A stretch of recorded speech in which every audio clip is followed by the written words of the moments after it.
bukan ansab. Nah, justru berkaitan dengan perkara ini, Imam Abu Bakar Al-Ismaili mengatakan riwayat yang mengatakan ansab lebih sahih limuwafaqatiha lafzul Quran fil jumlah, sebab selari dengan lafaz Quran.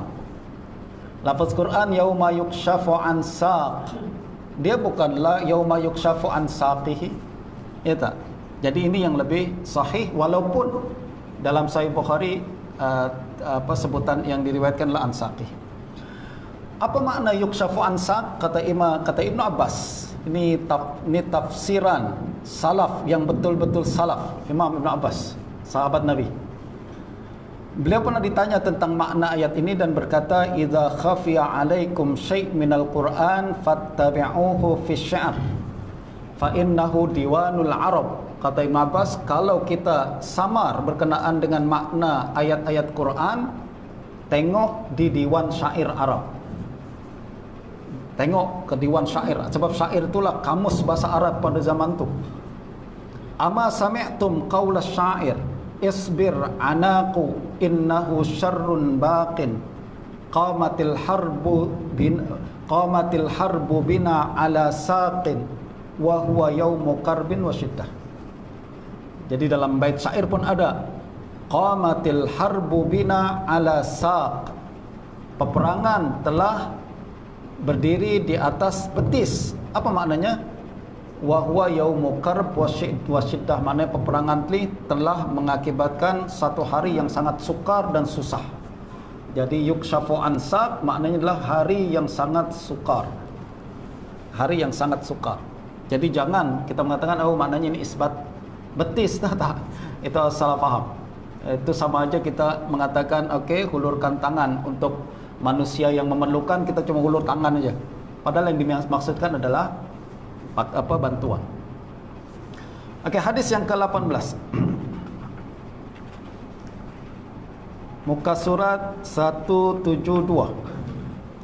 Daripada Abu Hurairah radhiyallahu anhu, Rasulullah sallallahu alaihi wasallam bersabda, "Ikhtasamatil jannatu wan naru ila rabbihima faqalatil jannah ya rabb ma laha la yadkhuluha illa du'afa'un nasi wa saqatuhum wa qalatin nar ya'ni uthirtu bil mutakabbirin faqala Allah ta'ala lil jannah anti rahmati wa qala lin nar anti azabi usibu biki man asya wa likulli wahidatin minkuma mil'uha qala fa ammal jannatu fa inna Allah la yadhlimu min khalqihi ahada wa innahu yunshi'u lin-nari man yasha fayulqawna fiha fataqulu hal min mazid salasan hatta yad'a fiha qadamahu fatamtali'u wa yuraddu ba'daha ila ba'd wa taqulu qad.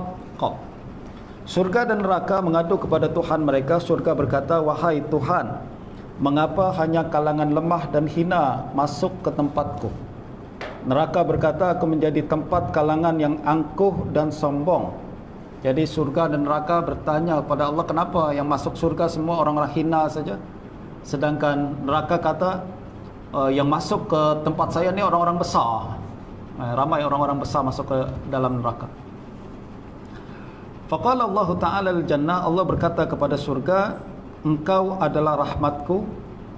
Allah turut berkata kepada neraka, engkau adalah azabku yang aku timpakan kepada kalangan yang aku kehendaki. Kamu berdua akan penuh, surga penuh, neraka penuh. Adapun surga, maka Allah tidak pernah menzalimi seorang pun makhluknya. Jadi surga akan penuh, ya. Sebab sekecil-kecil apa kebaikan manusia, Allah akan balas, ya kan. Justru surga confirm akan penuh. Walaupun dulu dia orang jahat, masuk neraka dulu, tapi kalau dijumpai ada kebaikan sekecil apapun, dia nanti akan masuk surga juga.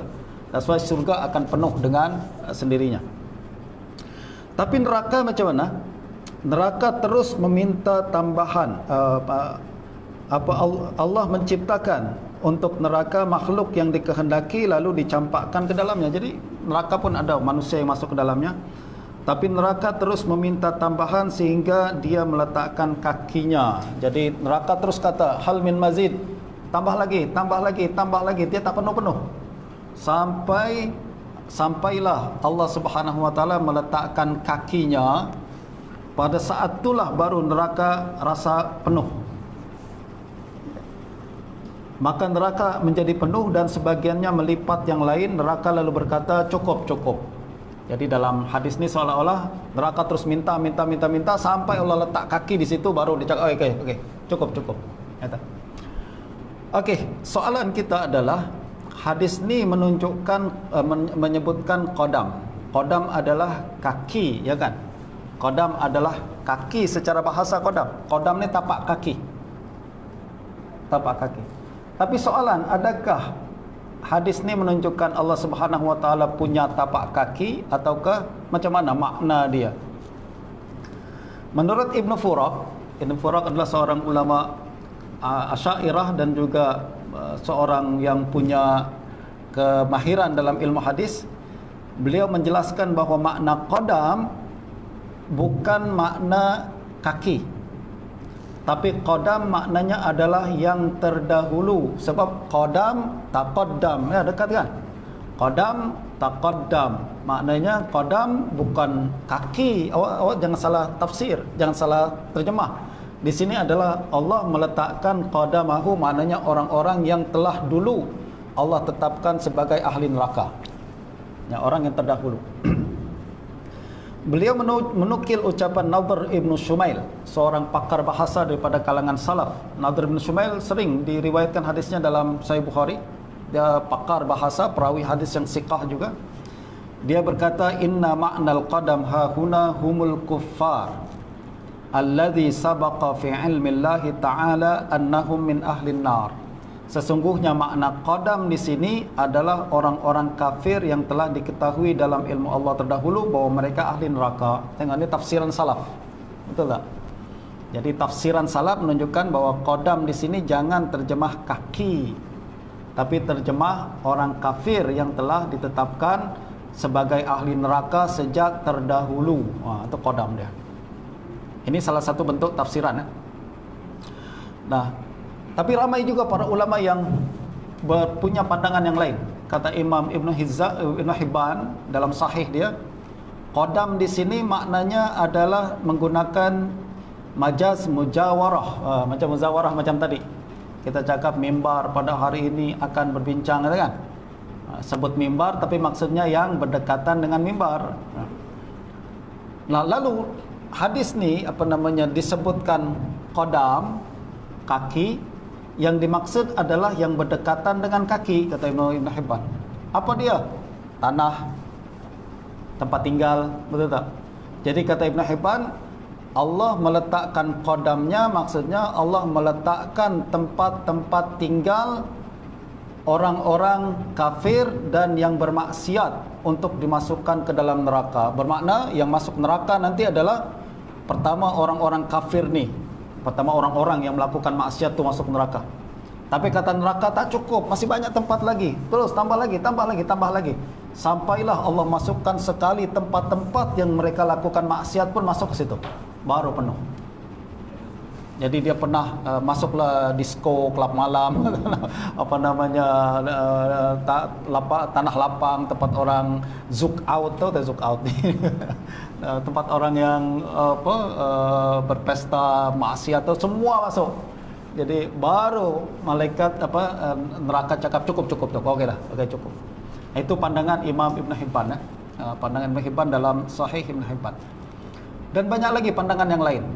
Kalau kita tak yakin, ramai orang katakan okey, macam jauh sikit makna dia qadam ni maknanya orang terdahulu, kafir terdahulu, ataupun tempat-tempat kaki berpijak, macam takwil yang baid. Sukar nak kita terima sebab takwil ni tak selari dengan lughah dan lain sebagainya. Okey. Pilihan terakhir adalah tawakuf atau tafwid. Betul tak? Kalau kita tak tahu, okey, saya tak yakinlah makna. Saya sendirilah secara pribadi, tafsiran-tafsiran yang dibawakan ni bagi saya macam ada peluang untuk kita reject. Misalkan takwilan yang dibawa oleh Ibn Furaq, okey, makna qadam di sini adalah orang kafir yang telah lama ditetapkan masuk neraka. Macam jauh lah secara lughah. Secara lughah jauh, macam tak sedap hati nak terima. Walaupun saya suka kepada tafsiran ni, tapi nampak macam ada tafsiran yang cukup baik, jauh untuk terima. Okay. Begitu juga tafsiran Ibn Hibban macam okey juga, tapi kurang terima. Mungkin kita masih tak terima. Tak apa, tak ada masalah, tak ada kewajipan kita terima takwil. Yang wajib adalah beriman, betul tak? Kita percaya ni ucapan Nabi, okey, sahih daripada Nabi, wajib itu kita terima. Lepas tu sama ada kita kata okey, saya tak nak cakap apa-apalah, saya tak berani cakap tentang perkara ni, saya serahkan kepada Allah, tafwid boleh. Atau saya beriman, saya nak cari tafsiran apa yang boleh lebih tepat dalam perkara ni, itu takwil. Dua-dua boleh. Ya tak? Yang tak boleh adalah qadam di sini maknanya kaki, Allah punya kaki. Itu yang tak boleh. Jelas tuan-tuan ya?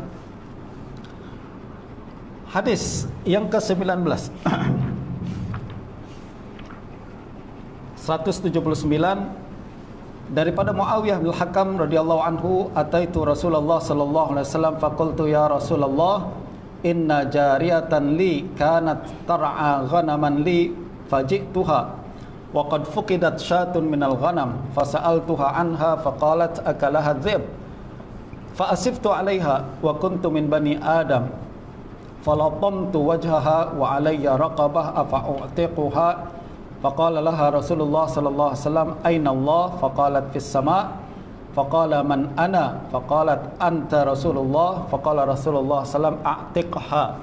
Dalam riwayat yang lain a'tiqha fa innaha mu'minah. Betul tak?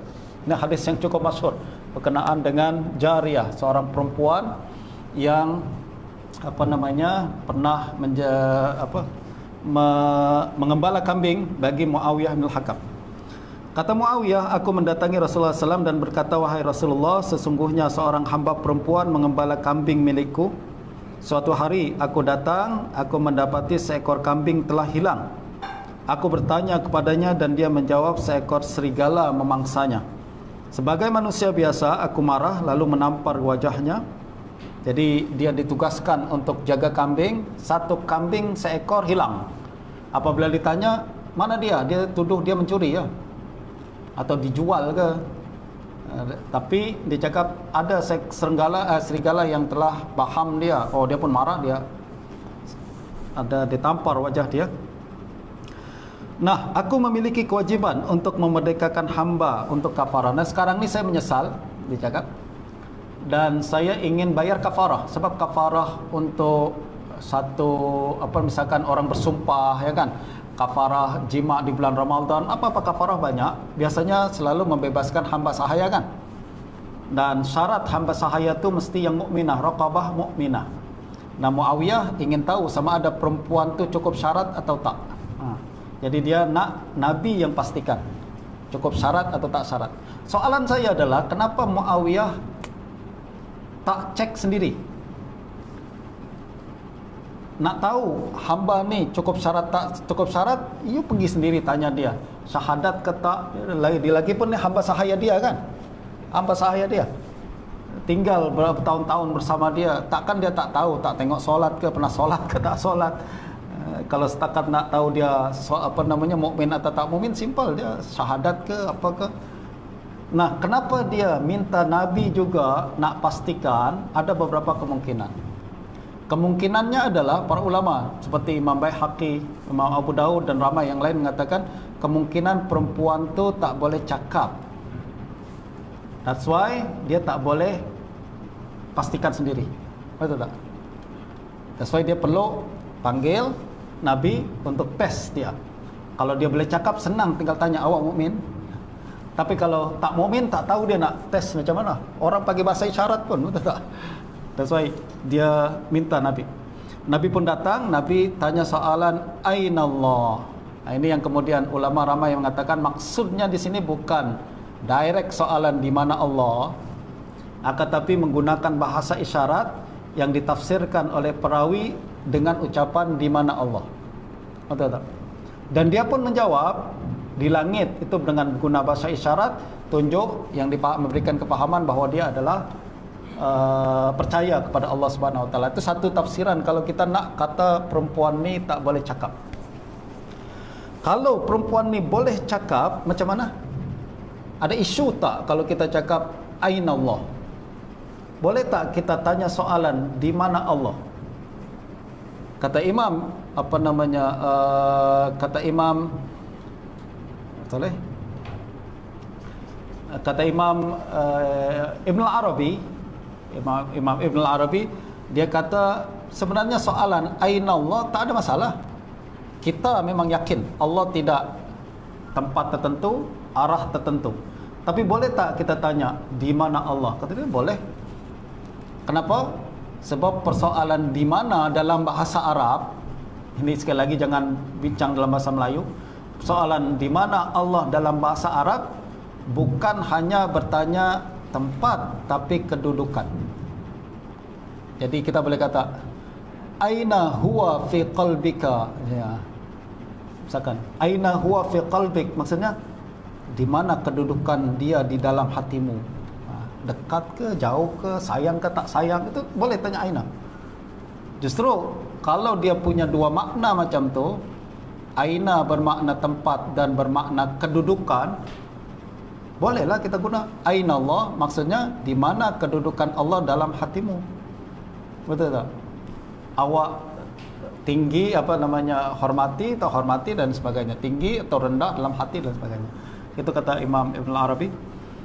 Dan fis sama, di langit, boleh tak kita kata Allah fis sama? Tadi kita dah bincang, Ibn al-Arabi juga katakan, you kata fis sama boleh, syaratnya kekal dalam lafaz Al-Quran, tak boleh diterjemah. Sebab lafaz Al-Quran bahasa Arab tu punya makna yang tak boleh dikonten oleh bahasa Melayu. You guna fis sama boleh, dengan keyakinan bahawa Allah tidak bertempat. Itu disebutkan oleh ramai ulama. Okey, kata Imam Qadhi Iyad, nanti tuan-tuan baca dalam buku saya. Qadhi Iyad mengatakan hadis ni ulama sepakat ditakwil, kata ulama. Semua ulama kata ditakwil.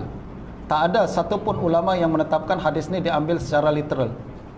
Why? Sebab Hanabilah yang mengatakan Allah fis sama mentakwil hadis ni. Mentakwil hadis ni. Perkataan di langit dengan di atas langit, ya kan? Hanabilah mengatakan apa? Fis sama maknanya bukan fi secara bahasa maknanya di dalam kan? Fi maknanya di dalam. Tapi kita tanya, Allah di dalam langit ke di atas langit? Atas kan? Maknanya ala. You telah takwil fi dengan ala. Betul. Maknanya you telah mentakwil juga. Tak ambil makna literal hadis ni. Asy'ariyah jelaslah dia katakan fis sama maknanya kedudukan bukan tempat. Kedudukan bukan tempat. Jadi setiap orang yang mengatakan fulan fis sama maknanya orang tu kedudukan tinggi. Macam kita orang Melayu sebut Ustaz Hafiz tu orang kayangan. Apa maksud dia? Kayangan pada asalnya mana tempat kan? Coba tuan-tuan tengok ke PRPM sana, Kamus Bahasa Melayu. Kayangan maknanya tempat di langit, tempat tinggal dewa dewi, itu namanya kayangan. Tempat tinggal dewa dewi. Tapi kita jaga Ustaz Hafiz orang kayangan, bukan maksud dia tinggal di kayangan, tapi dia darjat dia tinggi kan. Kita tak boleh, tak apa, sebab kita bukan orang kayangan, dia orang kayangan, boleh. Nah, justru kalimat kayangan itu adalah kalimat yang makna dia bukan tempat tapi kedudukan, betul tak? Pada asalnya tempat, tapi penggunaan membuat dia jadi punya makna yang lain, yaitu kedudukan. Betul tak? Nah, Asy'ariyah mentakwil perkataan di langit bukan bermakna tempat tapi kedudukan. Justru kalau kita nak kata fis sama boleh. Kekalkan lafaz tu dalam seperti mana Al-Quran, tapi dengan keyakinan bahawa Allah Subhanahu wa taala tidak mengambil tempat. Jelas boleh. Itu maknanya salah satu bentuk tafwid, ya tak? Tafwid tu kita kekal makna tapi kita nafikan lafaz yang kita kekal lafaz tapi kita nafikan makna yang tidak bersesuaian bagi Allah Subhanahu wa taala. Hadis yang ke-20. Daripada Abu Hurairah, muka surat 185, daripada Abu Hurairah radhiyallahu anhu, Rasulullah SAW bersabda, "Walladzi nafsi biyadihi ma min rajulin yad'u imra'atahu ila firashiha fata'ba 'alaihi illa kana alladhi fis sama'i sakhan 'alaiha hatta yarda 'anha."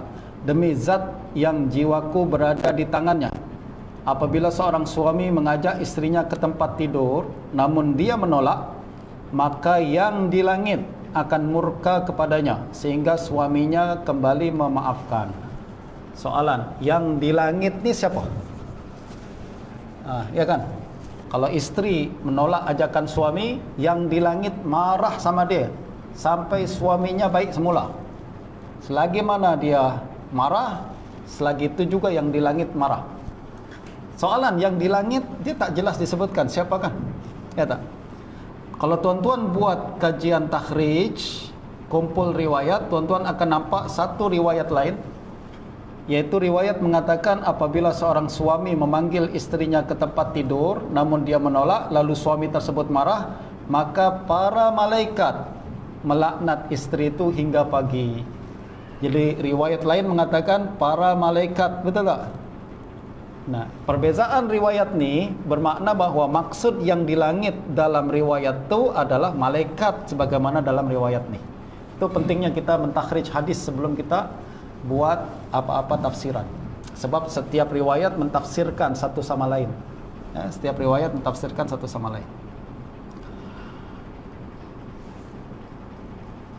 Okey, hadis yang ke 21, muka surat 185.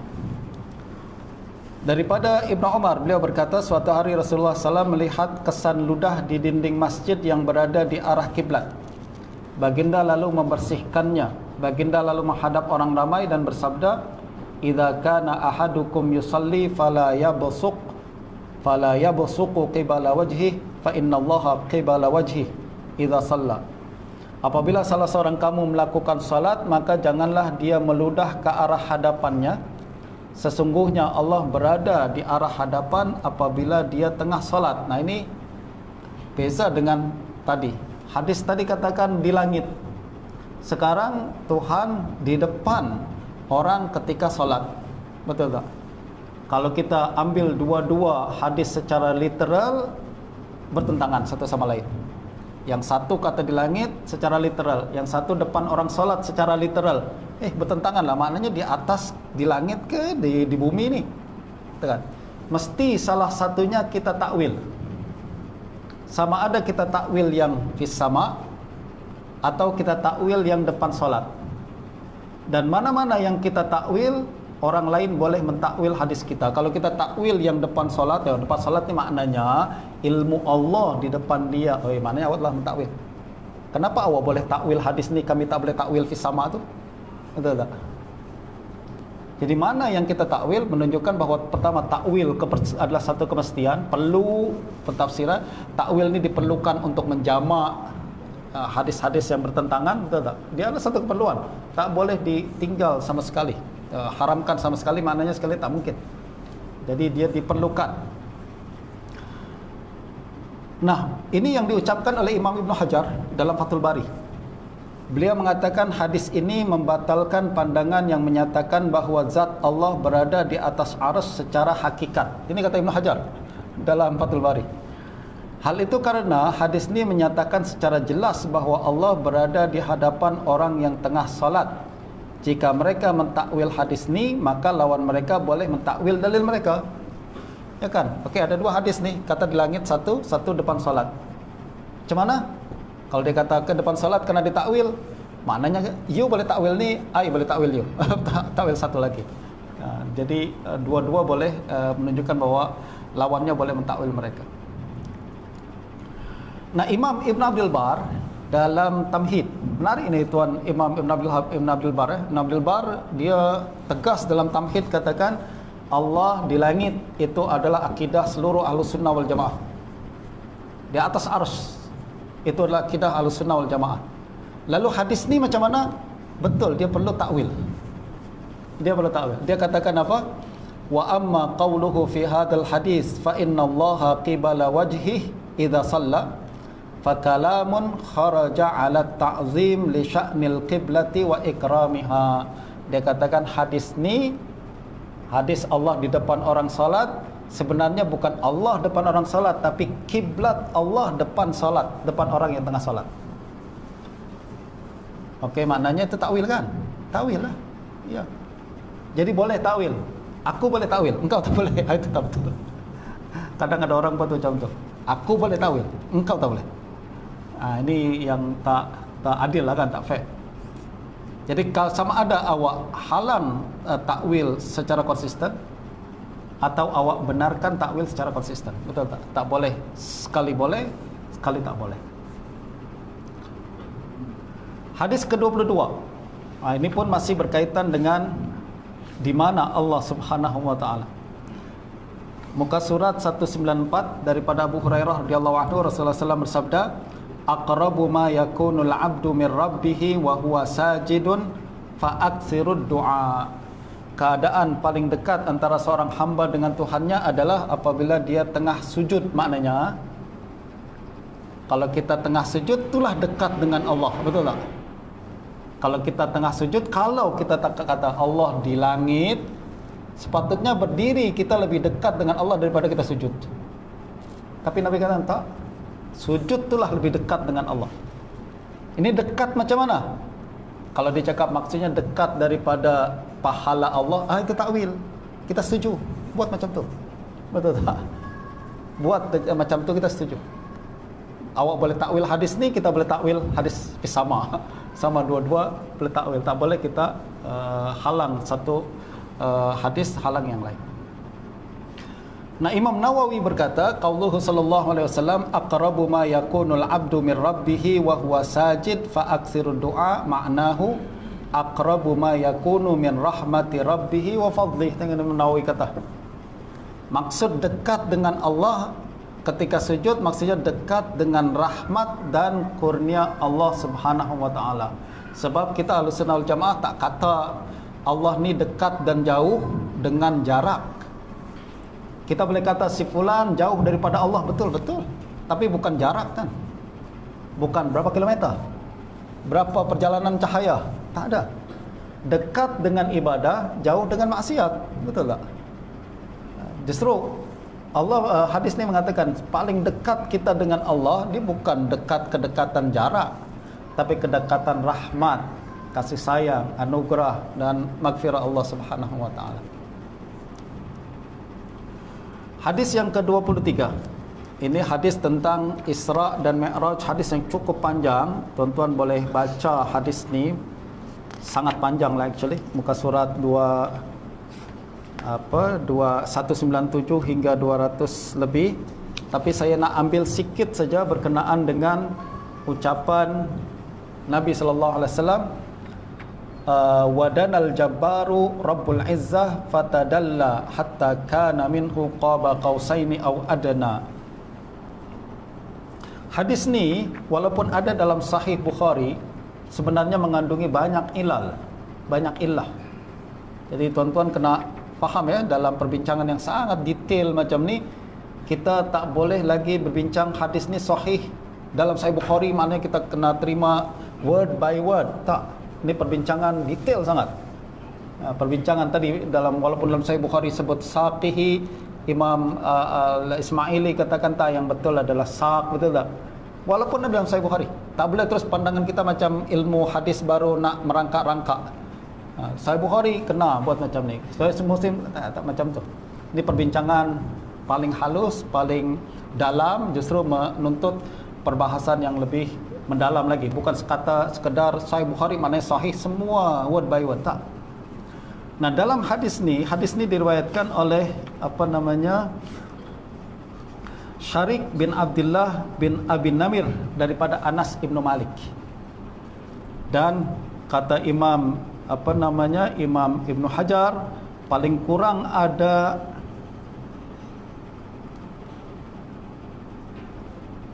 12 masalah yang terkandung dalam dalam hadis ni dan telah menyalahi riwayat yang lebih masyhur. Tuan-tuan boleh baca dari muka surat 204. Jadi ada 200 masalah dalam 12 masalah dalam hadis ni yang menurut Ibnu Hajar riwayat tersebut menyalahi riwayat yang lebih kuat, maknanya maklul, mengandungi illah. Tonton boleh baca panjang. Salah satunya adalah ucapan wadanal jabbar rabbul izzah fatadalla. Allah Subhanahu wa taala yang maha perkasa dan maha mulia menghampiri, turun mendekat kepada baginda Nabi sallallahu alaihi wasallam, sehingga jarak antara dia dengan Nabi hanya sejarak 2 busur atau lebih dekat lagi. So, tadi kita baru bincang, dekat jauh dengan Allah bukan dekat jarak, betul tak? Tapi hadis ni katakan dekat jarak. Macam mana? Nah, ini antara yang dipertikaikan oleh para ulama. Riwayat ini menyalahi ayat Al-Quran, tafsiran ayat Quran, summa dana fatadalla fakana qaba qausaini au adna. Kata Imam Al-Khattabi, seluruh ulama salaf dan pakar tafsir menetapkan bahawa pihak yang mendekat di sini Jibril, bukan Allah. Jadi kalau hadis tadi mengatakan seolah-olah Allah yang mendekat, tapi ulama tafsir mengatakan, seluruh ulama tafsir di kalangan salaf katakan yang mendekat ni Jibril. Jadi kedekatan Jibril dengan Nabi itu macam 2 busur tu, bukan Allah Subhanahu wa taala. Justru riwayat tu dipertikaikan. Lalu ada riwayat dalam hadis ini juga dia menyebutkan seolah-olah ada tempat. Fa'ala bihi jabbar faqala wa huwa makanahu ya rab khaffif anna. Jadi tempat tu jadi Nabi turun naik untuk terima perintah solat tu kan. Jadi Nabi turun dari langit ni, turun ke bawah, nanti naik lagi. Dan dalam satu hadis katakan bahawa Allah berada di tempat tu. Jadi sebenarnya bukan macam Allah berada di tempat tu, tapi itu adalah tempat lama Nabi, tempat yang sebelum Nabi turun, Nabi naik lagi. Itu tonton boleh baca dalam hadis ni. Saya rasa tak cukup masa untuk saya sebutkan. Dan satu lagi adalah hadis Isra dan Mi'raj bukan bermakna Allah di langit. Betul tak? Orang selalu katakan kalau Isra Mi'raj itu kalau bukan Allah di langit, kenapa Nabi pergi ke Isra dan pergi ke langit? Macam tu ke tahap pemikiran kita. Saya rasa macam peliknya orang berpikiran macam ni. Sebab awalnya pun tak macam tu. Sebab ayat Quran mengatakan objektif Isra dan Mi'raj adalah memperlihatkan ayat-ayat Allah kan. Linuriyahu min ayatina. Jadi kenapa Nabi naik ke langit adalah agar diperlihatkan ayat-ayat Allah tu. Bukan Nabi langit untuk berziarah kepada Allah, datang untuk jumpa. Tak. Ini untuk memperlihatkan ayat-ayat Allah Subhanahu wa taala, itu yang lebih qat'i. Hadis yang berikutnya 24 muka surat 212. Betul ya? Sorry. 207.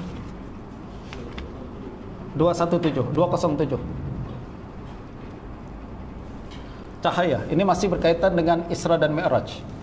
Daripada Abu Dzar radhiyallahu anhu, beliau berkata, sa'altu Rasulullah sallallahu alaihi wasallam, hal ra'aita rabbak? Qala nurun anna arahu. Hadis riwayat Imam Muslim. Abu Dzar bertanya kepada Rasulullah sallallahu alaihi wasallam, apakah engkau melihat Tuhanmu pada malam Mi'raj? Baginda menjawab, cahaya. Bagaimana aku dapat melihatnya? Nurun anna arahu, cahaya. Bagaimana saya dapat melihatnya? Okey, secara ringkas hadis ni seolah-olah menunjukkan bahawa Allah adalah cahaya. Jadi seolah-olah Nabi baginda nampak Allah kata malam Mi'raj, Nabi katakan Allah itu cahaya, saya tak mampu untuk melihatnya. Macam tu kan? Itu fahaman pertama. Ada fahaman yang lain. Maksud Nabi adalah bukan Allah cahaya, tapi saya tertutup cahaya pada masa itu. Macam mana saya boleh melihatnya? Bukan Allah adalah cahaya. Sebab cahaya ni jisim, tuan-tuan. Ya, cahaya pada hari ini boleh dibagi menjadi proton dan neutron dan lain sebagainya. Itu jisim. Allah Subhanahu wa taala bukan cahaya. Tapi dalam Al-Quran Allah katakan Allahu nurus samawati wal ard. Macam mana? Itu bukan nur Allah cahaya menerangi langit dan bumi macam tu.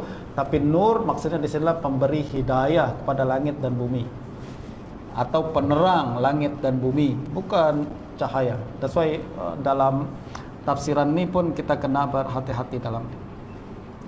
Untuk makluman tuan-tuan, hadis ni menjadi salah satu perbincangan di kalangan ulama, sama ada baginda Nabi melihat Allah pada malam Isra, Mi'raj atau tak. Salaf berbeza pandangan. Di kalangan sahabat Nabi sendiri beza pandangan. Siti Aisyah katakan tak. Bahkan beliau tegas katakan siapa yang kata Nabi lihat Allah pada malam Isra, dia telah berdusta. Sedangkan Ibnu Abbas kata, ya, Nabi nampak Allah Subhanahu Wa Taala pada malam Isra. Ini menunjukkan salaf pun tuan-tuan ada perbezaan pandangan. Jangan ingat salaf semua sama straight macam tak. Salaf kadang berbeza dan dalam perkara akidah, betul tak? Bukan cuma beza dalam perkara wudu, solat dan lain tak, dalam akidah pun kadang berbeza pandangan. Soalan Imam Abul Hasan Al-Asy'ari macam mana? Dia katakan antara dua ni dia tarjih pandangan Ibnu Abbas. Dia tarjih pandangan Ibnu Abbas yang mengatakan Nabi melihat Allah pada malam Isra.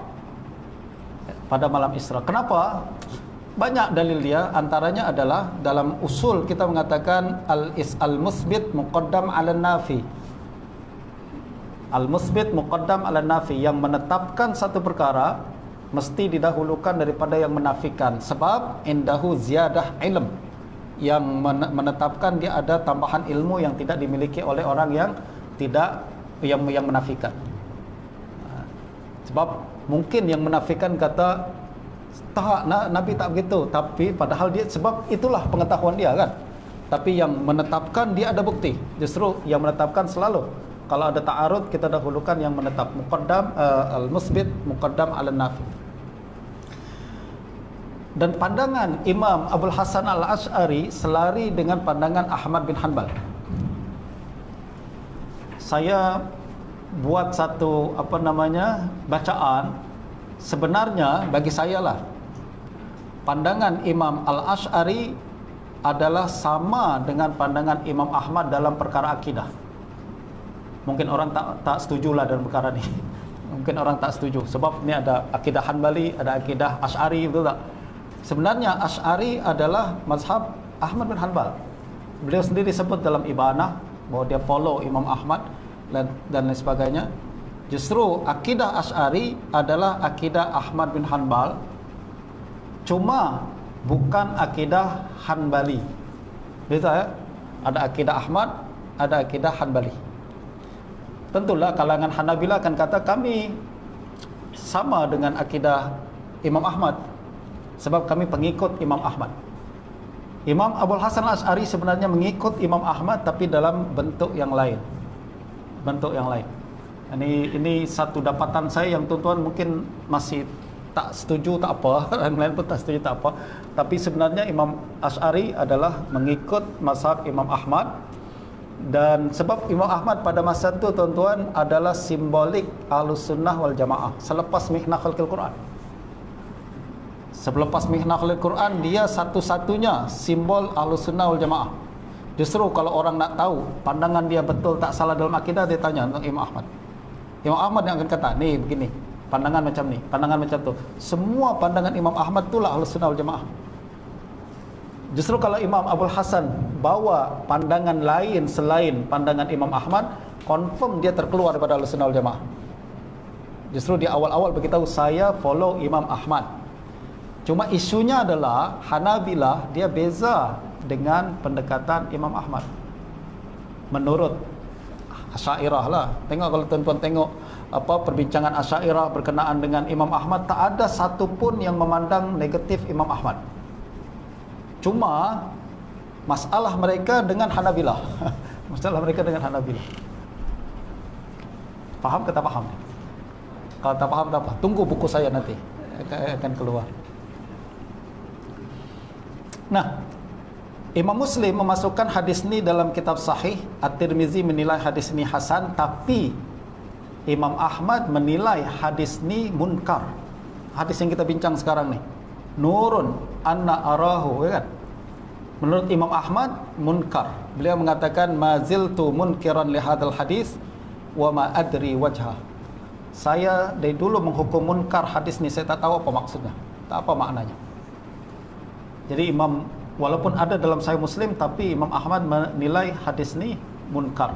Dan Imam Ahmad sama dengan Abul Hasan Al-Asy'ari mengatakan Nabi nampak Allah Subhanahu wa taala semasa Isra. Dia tetapkan, dia tarjih pandangan Ibn Abbas. Abul Hasan Al-Asy'ari tarjih pandangan Ibn Abbas. Lalu Ibnu Khuzaimah menilai hadis ni juga dhaif. Jadi selalu saya katakan kan, apabila kita bincang tentang akidah yang detail macam ni, perbahasan hadis kita tak boleh masih basic lagi. Nak kata, tapi kan dalam Sahih Muslim, tapi kan dalam Sahih Bukhari. Tak macam tu perbahasan. Tak semua word by word dalam Sahih Bukhari itu adalah apa namanya sahih yang tidak dipertikaikan. Tapi ada juga perbincangan dalam perkara ini. Nah justru saya pernah ingat hari itu saya letak di Facebook, okey, pandangan Imam Abul Hasan Al-Asy'ari macam ni, orang komen, tapi pandangan Aisyah macam saya tak tahu je. Saya tahu tu, cuma saya malas nak komen panjang. Dan buku saya pun dah bincang perkara itu panjang-panjang kan. Saya dah tahu perkara itu, bukan saya lepas pandang. Saya tahu, bukanlah nak sombong tuan-tuan ya. Akan tapi kadang ada orang komen tu tak fikir-fikir. Ingat kita ni, oh ini tak tahu ni dia. Sebenarnya ada hadis sahih tentang perkara ni. Aku tahu hadis sahih itu sebelum kau lahir pun sebenarnya.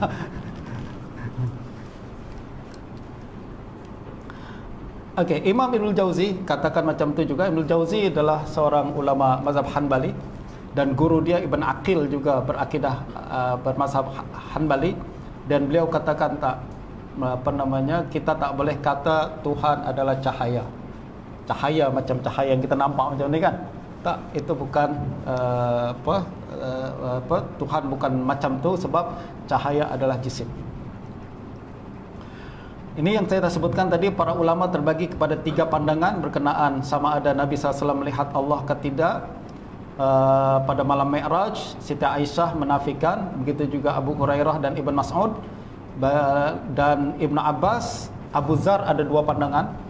Ka'bul Ahbar, Hasan Al-Basri, Urwah, Zuhri, Ma'mar dan lain-lain berpandangan bahawa Nabi nampak Allah pada malam Mi'raj. Tapi perlu diingat tuan-tuan, ini menurut Imam Abul Hasan Al-Asy'ari, baginda Nabi punya kelebihan yang tidak dimiliki oleh orang lain, iaitu nampak Allah Subhanahu wa taala sebelum meninggal dunia. Sebab kebanyakan seluruh manusia tak boleh nampak Allah sebelum meninggal dunia.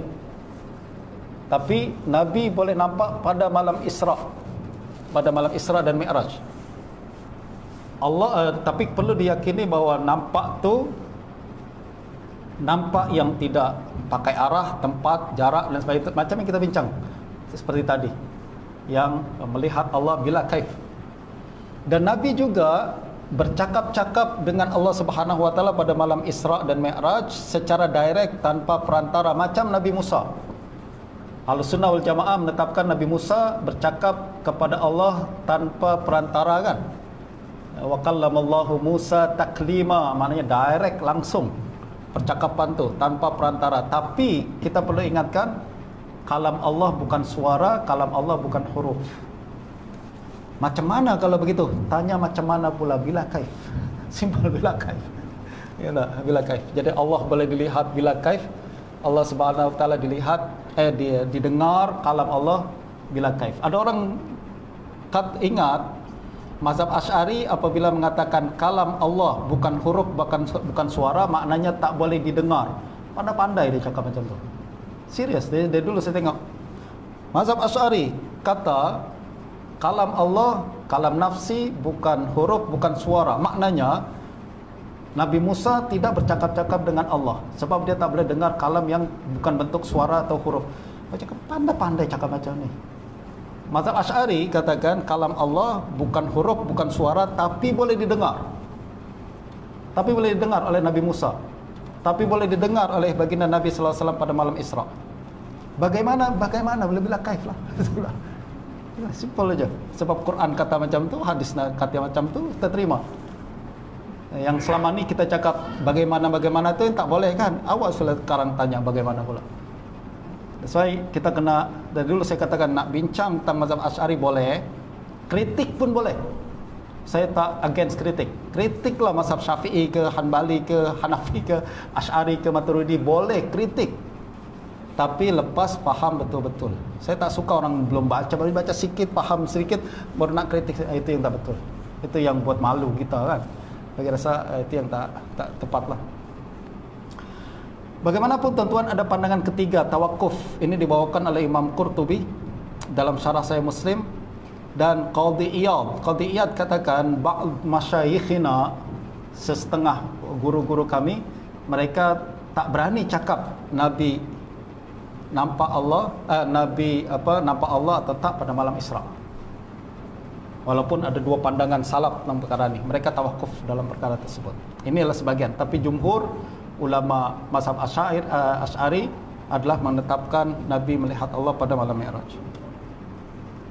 Hadis ke-25. Sikit lagi. Daripada Abdullah bin Amr bin As, Rasulullah sallallahu alaihi wasallam bersabda, "Idza sami'tumul muadzin faqulu misla ma yaqulu, summa sallu alayya fa innahu man shalla alayya salatan sallallahu alaihi biha 'ashran, summa sallallahu li alwasilah fa innaha manzilatun fil jannah la tanbaghi illa li 'abdin min ibadillah wa arju an akuna anahu faman sa'ala li alwasilata halat lahu syafa'ah." Kata Nabi sallallahu alaihi wasallam, apabila kamu mendengar laungan muazzin, maka ucapkanlah seperti mana ucapannya, lalu ucapkanlah selawat kepadaku. Sesungguhnya siapa yang berselawat kepadaku 1 kali, Allah akan berselawat kepadanya 10 kali. Ini selalu kita sebutkan. Selawat kita 1 kali, Allah akan selawat kepada kita 10 kali. Okey, kita selawat macam mana? Allahumma salli ala sayyidina Muhammad wa ala sayyidina Muhammad, itu kan? Itu selawat kita. Selawat Allah macam mana? Selawat Allah macam kita juga kah? Ucap juga Allahumma salli ala. That's why ini yang kita sebut sebagai satu lafaz yang sama tapi berbeza makna apabila dikaitkan kepada pihak yang berbeza. Betul tak? Selawat sama lafaz dia. Allah berselawat, Nabi berselawat, malaikat berselawat, kita berselawat, tapi makna berbeza-beza mengikut keadaan pihak-pihak tertentu. Macam tu juga kita kata-kata dulu kan, bahawa perbezaan makna ni adalah itu yang kita sebut sebagai takwil. Nah, tokoh tabi'in di Basrah, Abul Aliyah berkata, salatullahi sana'uhu alaihi indal malaikah. Selawat Allah adalah Allah memuji Nabi Muhammad sallallahu alaihi wasallam di hadapan para malaikat. Selawat malaikat adalah permohonan doa. Innallaha wa malaikatahu yusalluna 'alan nabi ya ayyuhallazina amanu sallu alaihi. Maknanya Allah berselawat, malaikat berselawat, kita orang beriman disuruh berselawat. Lafaz yang sama tapi makna berbeza-beza. Ya tak? Lafaz yang sama tapi makna berbeza-beza. Kalau ni di-apply dalam perbahasan hadis sifat sama jugalah. Ya kan? Lafaz berkenaan dengan Allah berjalan, okey, lafaz berjalan sama tapi makna dia lain kalau dikaitkan dengan Allah Subhanahu wa taala. Mendekat, menjauh, ya kan? Turun, naik, misalkan. Ya, untuk manusia bentuknya macam tu, tapi Allah tak, berbeza. Jangan kita katakan naik, maknanya naiklah. Jangan tanya bagaimana, betul. Tak. Ini ulama bezakan antara selawat yang dilakukan oleh Allah Subhanahu wa taala dan selawat yang dilakukan oleh malaikat. Sekarang hadis turun. Kita sudah bincang tadi. Muka surat 216. Daripada Abu Hurairah radhiyallahu anhu, Rasulullah sallallahu alaihi wasallam bersabda, yanzilu rabbuna tabaraka wa ta'ala kulla lailatin ila samai dunya hina yabqa thuluthul lailil akhir yaqulu man yad'uni fa astajibalah man yas'aluni fa u'tiyah man yastaghfiruni fa aghfiralah. Tuhan kita turun setiap malam ke langit dunia apabila berbaki sepertiga malam terakhir. Dia berkata, siapa yang hendak berdoa kepadaku pasti aku kabulkan, siapa yang minta kepadaku pasti aku beri, siapa yang meminta ampun kepadaku pasti aku ampuni. Saya ingatkan semula, mazhab salaf dalam perkara ni apa? Faham message utama, betul tak?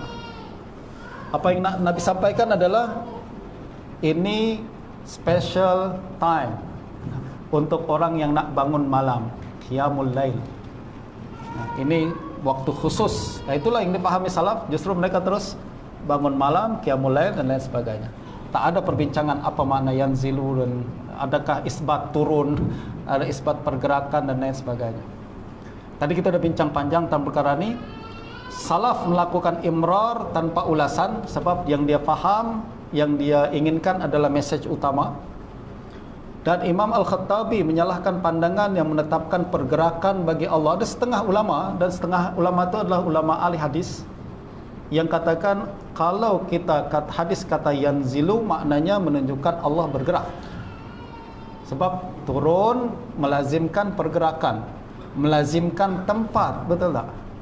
Turun maknanya ada satu tempat pada tempat yang lain, yang tinggi ke bawah, ada. Dan pergerakan, gerakanlah dari satu keadaan pada keadaan yang lain. Ada ulama hadis kata macam tu. Dan Imam Al-Khattabi salahkan ulama tersebut. Dia katakan sekiranya ulama tu kekal dalam mazhab salaf, lagi baik untuk dia. Maknanya ucapan macam tu tak selari dengan mazhab salaf. Mazhab salaf adalah imrar. Tengok apa mesej utama, makna apa yang dikehendaki oleh Nabi sejak awal, bukan nak bincang sama ada Allah turun maknanya bergerak atau tak bergerak, pindah tak pindah. Dan Ibn Abdul Bar menyalahkan pandangan yang mengatakan Allah turun bizatihi. Ini disebutkan oleh setengah ulama juga, iaitu Nu'aim bin Hamad Al-Marwazi. Dia katakan yanzilu bizatihi. Kalimat bizatihi dia katakan silap. Ibn Abdul Bar kata macam tu. Jangan pandai-pandai tambah bizatihi dengan zatnya. Itu adalah tambahan yang tidak sesuai dengan manhaj salaf. Para ulama mengatakan turun rahmatnya atau turun malaikatnya. Actually ada riwayat yang hadis ni, salah satu riwayat daripada A'mash mengatakan malaikat yang turun. Macam tadi, man fis sama, gitu kan, yang di langit akan murka. Riwayat lain kita nampak malaikat akan murka, betul tak? Nah begitu juga Tuhan kita turun. Ada riwayat lain katakan malaikat turun sepertiga malam. Maknanya kita kena tafsirkan satu riwayat dengan riwayat yang lain. Justru yang dikatakan turun di sini justru para lalu ada orang tanya, okey, rahmat Allah hari-hari turun, rahmat Allah setiap saat turun, kena malam, untuk menunjukkan bahawa sepertiga malam memang khusus. Tadi kita cakap kan, ini saat mustajab. Allah setiap saat pun terima taubat, betul tak? Tapi kenapa sepertiga malam terakhir ni Allah katakan siapa nak bertaubat aku terima taubatnya? Menunjukkan bahawa pada malam, pada saat tu penerimaan taubat lebih lagi daripada saat-saat yang lain. Allah mendengar doa kita bila-bila masa, betul. Tapi kenapa di sini Allah katakan siapa nak minta aku akan kabulkan? Maknanya ada kelebihan untuk masa tu. Masa tersebut ada kelebihan, dan Allah punya kuasa untuk menentukan mana masa yang melebihi masa yang lain. Macam Allah punya kuasa untuk menetapkan tempat ni lebih daripada tempat tu. Macam Makkah berbeza dengan kita kan. Solat di Masjidil Haram beza daripada masjid di surau kita ni. Kenapa Allah punya kuasa buat macam tu? Begitu juga masa macam tu, 24 jam memang Allah dengar doa, Allah dengar terima taubat. Tapi pada masa tu ada kelebihan berbanding masa-masa yang lain. Qadhi Iyad mengatakan turun di sini bermakna mendengar dan mengabulkan doa. Betul lah, tengok konteks ayat ya. Tengok hadis tu kalau kita baca, Tuhan kita turun pada sepertiga malam, lalu tanya siapa nak doa, siapa nak taubat. Apa maksud turun di sini? Maknanya berikan perhatian lebih kepada hamba, betul tak? Macam kita kata saya akan turun lah nanti, tengok sendiri perkara tu. Maknanya dia perhatian lebih itu perkara tersebut kan. Nah, ini makna yang disebutkan oleh para a'immah alul hadis kita. Hadis ke-27 mendekat. Muka surat 224. Daripada Abu Hurairah radhiyallahu anhu, Rasulullah sallallahu alaihi wasallam bersabda, yaqulullahu azza wa jal, idza taqarraba al-'abdu ilayya shibran taqarrabtu ilayhi dhira'an, wa idza taqarraba minni dhira'an taqarrabtu minhu ba'an, wa idza atani masyan ataituhu harwalatan. Allah berfirman, apabila seorang hamba mendekat kepadaku sejengkal, aku mendekat kepadanya sehasta. Hasta ni macam ni, dari tangan kita sampai ujung. Kalau jengkal macam ni kan, siapa mendekat sejengkal, saya dekat sehasta. Dan siapa yang mendekat kepadaku sehasta, aku akan mendekat kepadanya sedepa. Depa tu satu lompatan, satu kali lompat. Jika ia datang kepadaku dengan berjalan, aku akan datang kepadanya dengan berlari. Soalan, adakah ini menunjukkan bahawa Allah boleh dekat dengan jarak sejengkal, sehasta, betul tak? Kita cakap dari tadi, dekat menjauhnya kita dengan Allah bukan jarak tapi amalan kan? Dan siapa datang kepada aku berjalan, aku datang pada berlari, Allah berlari-lari kan? That's why kalau kita tak faham bahasa, kita akan salah faham, betul tak? Ini bahasa yang sangat cantik yang dibawakan oleh baginda Nabi sallallahu alaihi wasallam, dan para ulama kita tuan-tuan sepakat maknanya tidak macam zahirnya. Ini bukan saya katakan satu dua ulama, tapi kesepakatan ulama bahawa hadis ni tidak mengikut makna zahirnya, dan kesepakatan tu dinukil oleh Imam Al-Khattabi. Dia katakan hadis yang disepakati ulama kena ditakwil. Ini kesepakatan. Justru kalau disebut kesepakatan maknanya salaf dan khalaf. Sepakat tidak ambil makna zahir. Kalau salaf dan khalaf sepakat tak ambil makna zahir, maknanya salaf dan khalaf sepakat mengharuskan takwil, betul tak? Imam Ibnu Qutaibah mengatakan wa nahnu naqul inna hadza tamtsilun wa tashbih. Tengok, pakar bahasa selalu macam tu. Dia katakan ini adalah ilustrasi dan perumpamaan. Jangan you ambil secara literal. Wa inna ma arad man atani musri'an bit ta'ah ataituhu bis sawabi asra'a min ityanihi. Maksud hadis ni adalah siapa yang datang kepadaku membawa ketaatan dengan cepat, aku akan memberinya ganjaran yang lebih cepat daripada kedatangannya. Betul tak?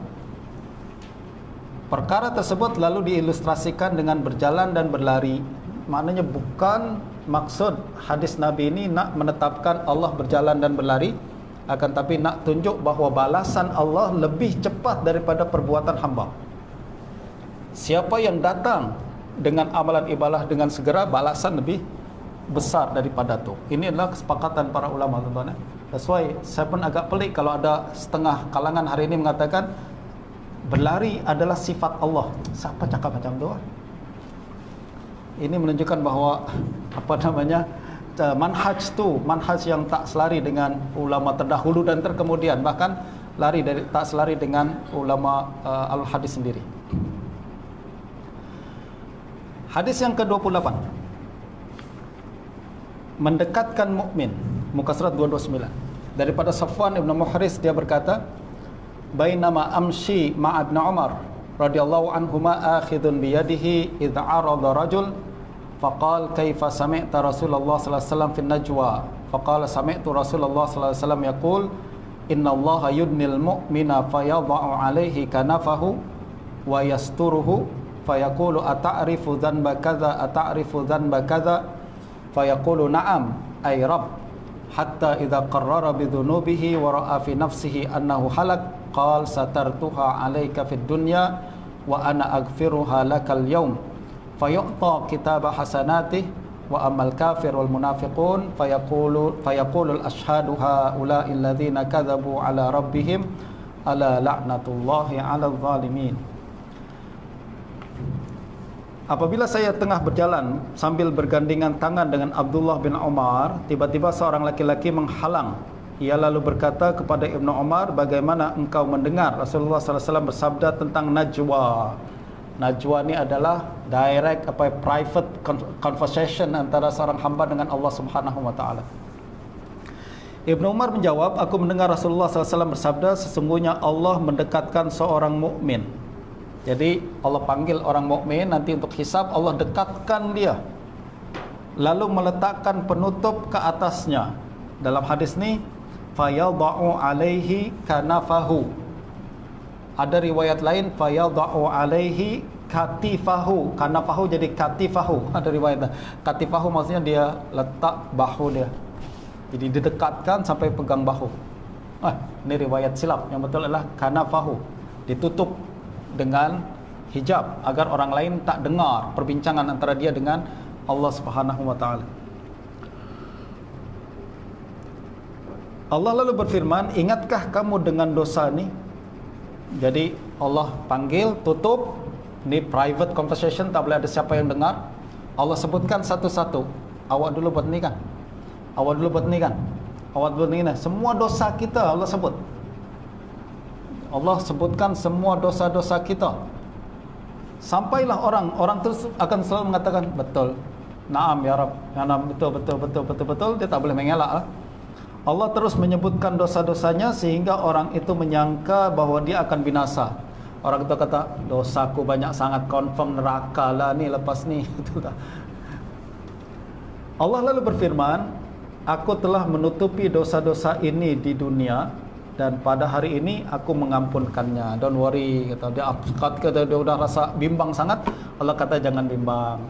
Di dunia pun aku dah tutup dah. Engkau dosa, tak ada siapa yang tahu kan? Tak viral kan? Tak ada yang tahu. Hari ini pun aku ampunkan. Lalu diberikan kepadanya buku kebaikannya. Jadi bagi ni buku untuk awak semua lulus. Happy lah dia. Adapun orang kafir dan munafik, maka para saksi berkata dengan suara keras. Jadi itu mukmin, tapi orang kafir dia baru dipanggil, orang-orang dah, malaikat dah pekik-pekik. Ni orang jahat, ni orang jahat, ni orang jahat. Itu yang apa namanya, beza hisab antara mukmin dengan orang kafir. Kafir ditutup, sedangkan mukmin mukmin ditutup, akan tapi kafir diwawakan. Nah, ini semua saya rasa jelas berkenaan dengan makna hadis ni. Didekatkan maknanya bukan dekat secara jarak, betul tak? Dan perbincangan antara hamba dengan manusia pun berbincang tanpa jarak dan tanpa arah dan lain sebagainya. Hadis 29. Muka surat 223. Daripada Anas bin Malik radhiyallahu anhu, Rasulullah sallallahu alaihi wasallam bersabda, lallahu afrahu bi taubati 'abdihi min ahadikum saqata 'ala ba'irihi wa qad adallahu fi ardin falat. Sungguh Allah lebih bergembira dengan taubat hambanya daripada salah seorang kamu yang menemukan kembali untanya yang telah hilang di padang pasir. Jadi Nabi ceritakan dalam hadis yang lain, perumpamaan orang ni, manusia ni dia pergi ke padang pasir, dia bawa semua bekalan di atas unta, minuman, makanan, semua ada di atas unta dia. Lalu dia rehat. Lalu unta dia lari, unta dia lari. Dia pun kejar, tak dapat. Habislah dia cakap, matilah aku ni. Makanan, minuman semua di atas unta. Dia pun penat, akhirnya dia berbaring di bawah pokok, dah siap nak mati. Dia cakap, dah, kalau Allah nak cabut nyawa saya, cabutlah sekarang. Tiba-tiba dia mata dia, unta tu kembali semula. Apa yang berlaku? Keadaan macam tu. Tentu orang happy sangat kan? Bayangkan kita dah hampir mati, tiba-tiba selamat semula. Gembiranya kita nampak unta tersebut balik. Allah lebih gembira memandang hambanya yang bermaksiat sekian lama lalu kembali kepada Allah Subhanahu wa taala. Jadi kegembiraan Allah lebih berbanding kegembiraan kita kepada pada melihat unta kita yang kembali itu. Ini ilustrasi yang sangat cantik ya Nabi buat untuk menunjukkan bahawa taubat tu Allah suka sangat. Itu sebabnya orang yang paling halus hatinya adalah orang-orang yang bertaubat. Ya tak? Taubat ni manis dalam hati. Ulama selalu katakan, kalau orang bertaubat tapi dia tak rasa manis dalam hati, taubat dia belum betul-betul taubat. Kalau taubat kita betul nasuha, sekali baru kita nak kembali kepada Allah, kita sudah rasa sedap sangat dalam hati, happy sangat, sebab kita telah berdamai dengan hati nurani kita kan, damai dengan Allah Subhanahu wa taala. Justru kemanisan orang bertaubat jauh lebih sedap berbanding kemanisan orang bermaksiat. Sayangnya yang bermaksiat tak tahu aja. Kalau dia tahu dia akan bertaubat. Okey. Kalimat Allah gembira, ini yang dibincangkan oleh para ulama. Menurut Imam Syarafuddin At-Tibi dia mengatakan, wal mutaqaddimuna min ahli hadis fahimu minha ma waqa'at targhibu fihi minal a'mal. Kalangan ahli hadis terdahulu, salaf, ini macam Imam Baihaqi juga. Kalangan ahli hadis terdahulu memahami kandungan hadis ni galakan untuk beramal dan mengkhabarkan tentang anugerah Allah. Dia tak bincang apa makna gembira untuk Allah. Sebab fokus salaf adalah apa main message hadis tu. Message utama dia, galakan untuk bertaubat kan, tu yang mereka faham. Sedangkan apa makna bahagia, gembira, adakah gembira itu adalah kegembiraan dalam manusia, dalam hati manusia? Gembira itu maknanya adalah perasaan hati yang terbuka, gitu. Gembira itu apa? Itu joy, ada satu kegembiraan, kemanisan dalam hati. Okey. Allah Subhanahu Wa Taala macam tu ke? Tentulah tak kan. Tapi salaf tak bincang tu, tak apa buat apa bincang tentang tu. Tak ada guna pun. Kita sekarang bincang karena terpaksa. Ketika orang dah salah faham banyak, keliru kan, baru kita nak kita detailkan apa makna gembira dan sebagainya. Yang pasti adalah gembira macam makhluk tak mungkin bagi Allah Subhanahu Wa Taala, sebab dia membawa kepada sifat perubahan pada zat. Tadi kita cakap qadim maknanya adalah ma sabata qidamuhu istahala adamu. Perbezaan qadim adalah kalau dah sabit qadim dia tak mungkin berubah. Jadi kalau Allah Subhanahu Wa Taala qadim, maknanya tak ada sesuatu yang mempengaruhi dia, tak ada perubahan pada zatnya dan lain sebagainya. Justru tentulah gembira yang ada pada diri manusia tak macam gembira pada diri Allah Subhanahu Wa Taala. Tapi betul, sekali lagi tak penting. Yang penting adalah apa poin utama dia. Kalau nak detail, maka kita bezakan antara gembira bermakna, kita tafsirkan gembira bermakna ridha. Al-Khattabi untuk pastikan tak ada kesamaan dengan makhluk, dia katakan gembira di sini maknanya adalah ridha. Ibn al-Arabi mengatakan gembira bermakna memberikan anugerah yang banyak. Ya, Allah gembira maksudnya Allah bagi anugerah banyak kepada orang yang bertaubat tu. Tujuannya adalah untuk bezakan antara gembira manusia dengan gembira makhluk. Hadis ke-30 tertawa. Kita sudah countdown kepada 30 hadis terakhir. Pukul 4 habisnya, insyaAllah. Daripada Abu Hurairah radhiyallahu anhu, Rasulullah SAW bersabda, yadhakullahu ila rajulain yaqtulu ahaduhumal akhar yadkhulanil jannah yuqatilu hadha fi sabilillah fayuqtal summa yatubullahu alal qatil fayustashhad. Allah tertawa kepada dua laki-laki yang saling membunuh namun kedua-duanya masuk surga. Ini agak melucukan. Sebab sepatutnya orang berkelahi, satu yang membunuh akan masuk neraka kan? Tak, ini dua-dua masuk surga. Yang dibunuh masuk surga, yang membunuh masuk surga. Bagaimana salah seorang daripada mereka berjuang di jalan Allah lalu terbunuh, maka dia masuk surga. Jadi dia berperang di jalan Allah, mukmin lawan kafir.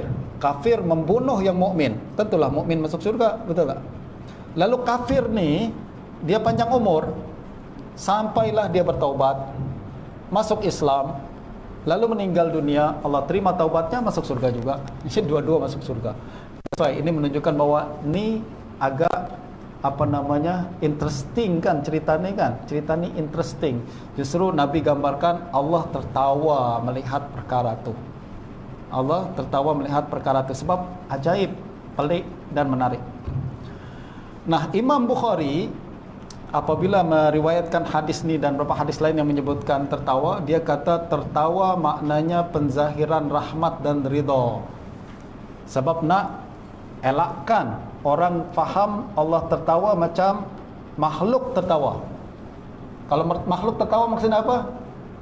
Perubahan bentuk raut muka, ya kan? Senyuman yang merekah dan wajah yang berubah, itu adalah tertawa. Allah tak macam tu. That's why agar tak ada kesimpulan-kesimpulan yang bukan-bukan, justru dia tafsirkan tertawa di sini adalah penzahiran rahmat dan redha. Betul lah, Allah merahmati dua-dua orang tu, betul lah. Ibn Abdul Bar berkata, tertawa bermakna Allah menyambutnya dengan rahmat, ridha, kemaafan dan pengampunan sama. Jadi tengok dua-dua ulama ahli hadis, tentuan dari awal sampai akhir saya sebut saya menukil semua daripada ulama hadis, bukan ahli falsafah Aristoteles ke ataupun mana-mana ulama kalam. Hadis ke-31, muka surat 245, daripada Abu Hurairah radhiyallahu anhu, Rasulullah SAW bersabda, sab'atun yudhilluhumullahu yaumal qiyamah fi dhillihi yauma la dhilla illa dhilluh, imamun adil wa syabun nasha'a fi ibadatillah wa rajulun zakarallaha fi khala'in fafadat aynahu wa rajulun qalbuhu mu'allakun fil masjid wa rajulani tahabba fillah wa rajulun da'athu imra'atun dhatu mansibin wa jamalin ila nafsiha qala inni akhafullah wa rajulun tasaddaqa bi sadaqatin fa akhfaha hatta ta'lama shimaluhu ma sana'at yaminuh. 7 kalangan yang akan Allah payungi di bawah payungannya pada hari kiamat, di mana tiada payungan melainkan payungan. Jadi zil maknanya adalah naungan, payung, macam teduhan, ya kan? Itu namanya zil. Payung, teduhan, itu namanya zil. Di sini sebutkan fi zillihi, di bawah naungan, teduhan Allah Subhanahu wa taala. Ada tak orang yang mungkin salah faham? Maksudnya Allah akan ada zat Allah Subhanahu wa taala akan menahan terik matahari, lalu kemudian lahir teduhan daripada bawah zat tersebut. Ini tak betul pahaman tu, kan? Padahal kalau kita tengok mazhab salaf, tentu macam ni tak jadi isu, betul tak? Poin hadis ni nak targhib wa tarhib, nak galakkan orang masuk dalam 7 kalangan ni. Tapi apabila orang sudah boleh bertanya, okey, zillihi ni maksudnya apa? Adakah ada yang bayangkan mazhab musyabbihah yang katakan bahawa Allah punya bayangan dan lain sebagainya? Baru kita kena jelaskan bahawa maksud bayangan di sini, dalam satu riwayat mengatakan sab'atun fi zillil arsh, itu adalah bawah naungan arsh. Imam Ibn Abdul Bar dalam Tamhid mengatakan wazillu fi hadal hadis yuradu bihi ar-rahmah. Naungan, payungan dalam hadis ni maksudnya adalah rahmat. Ini takwil ke bukan? Takwil, ya kan? Naungan yang sepatutnya adalah satu bentuk shelter yang menghalangi orang daripada terik matahari, itu secara bahasa macam tu, tapi Ibn Abdul Bar fahami dia sebagai rahmat. Itulah tafsir, itu adalah takwil, dan ini dibenarkan. Hadis yang ke-32, 249,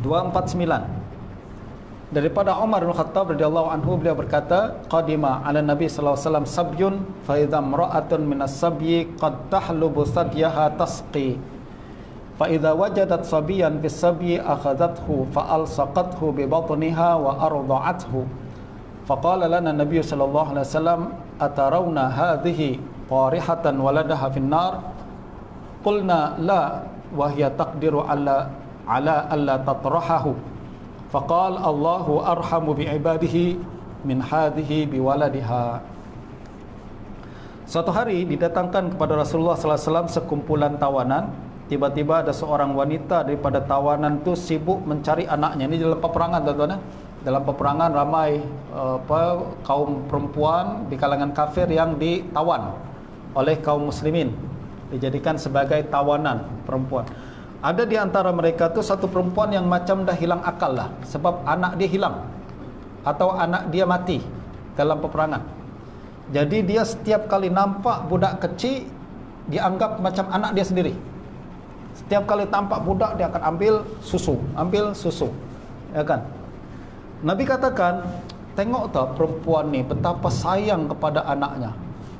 Mungkin tak satu hari dia akan lempar anaknya ke dalam api?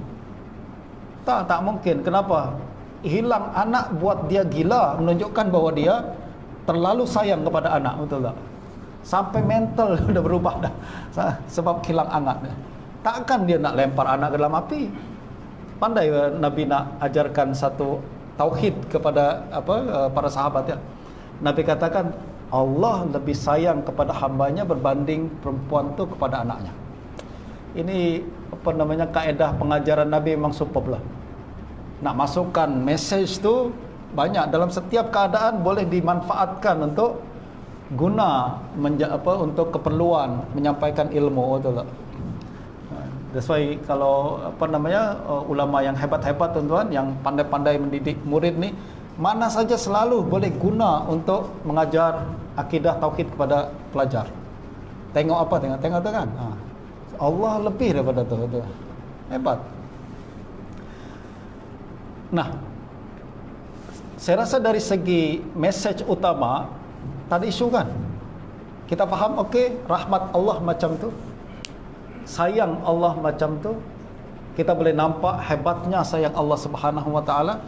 Itu yang dipahami oleh salaf.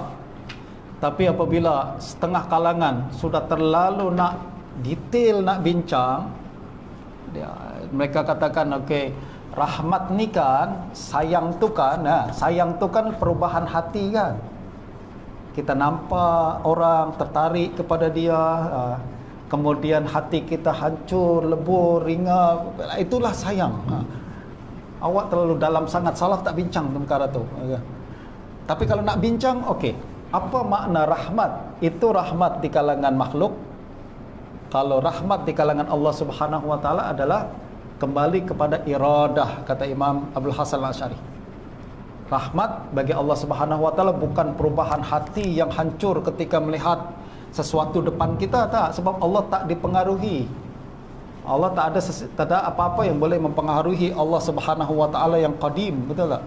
Allah tak berubah karena sesuatu.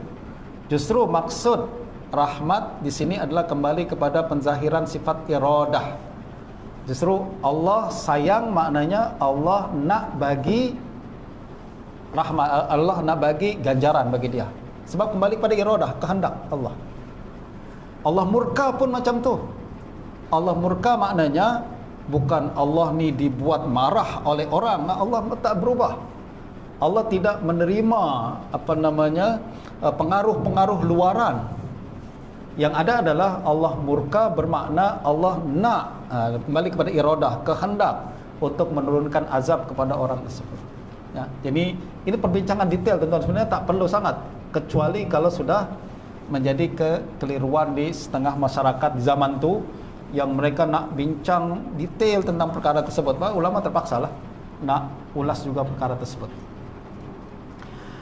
Begitu juga hadis berikutnya, hadis yang ke-33 bincang tentang cemburu.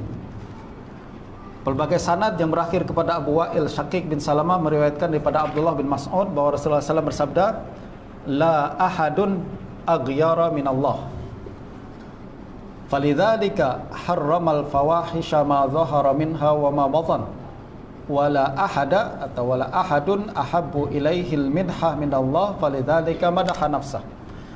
Tiada seorang pun yang lebih cemburu daripada Allah. Oleh yang demikian itulah dia mengharamkan perbuatan keji yang zahir dan batin. Tiada satu pun yang lebih mencintai pujian daripada Allah. Oleh yang demikian itulah dia memuji dirinya sendiri. So apa makna ghirah, cemburu? Cemburu ni tuan-tuan adalah dalaman kan, dia emosi-emosi. Itu dalam diri manusia lah. Sekali lagi, kalau salaf dia tak perlu bincang perkara ni. Kita tahu maksud baginda Nabi, iaitu nak menghalang kita daripada perbuatan yang dibenci oleh Allah. Sebab kalau kita buat perkara yang dibenci oleh Allah, Allah akan timpakan hukuman kepada kita. Nah, tapi apabila setengah kalangan ni nak coba mendalami cemburu dia adalah emosi. Emosi adalah satu perkara yang dipengaruhi oleh faktor luaran, Allah Subhanahu Wa Taala mustahil. Baru kita terpaksa juga nak bincang perkara tersebut. Lalu apa makna ghirah? Maka kata Imam Baihaqi, makna ghirah adalah az-zajr. Zajr maknanya sangat menghalang. Maksud firman sabda Nabi, la ahada aghyaru minallah, yakni la ahada azjaru minallah. Tiada siapa yang lebih cemburu daripada Allah, maksudnya tiada siapa yang lebih menghalangi daripada melakukan maksiat daripada Allah. Allah sangat cemburu, maknanya sangat menghalangi daripada maksiat dan tidak menyukai perbuatan-perbuatan yang hina. Jadi kembali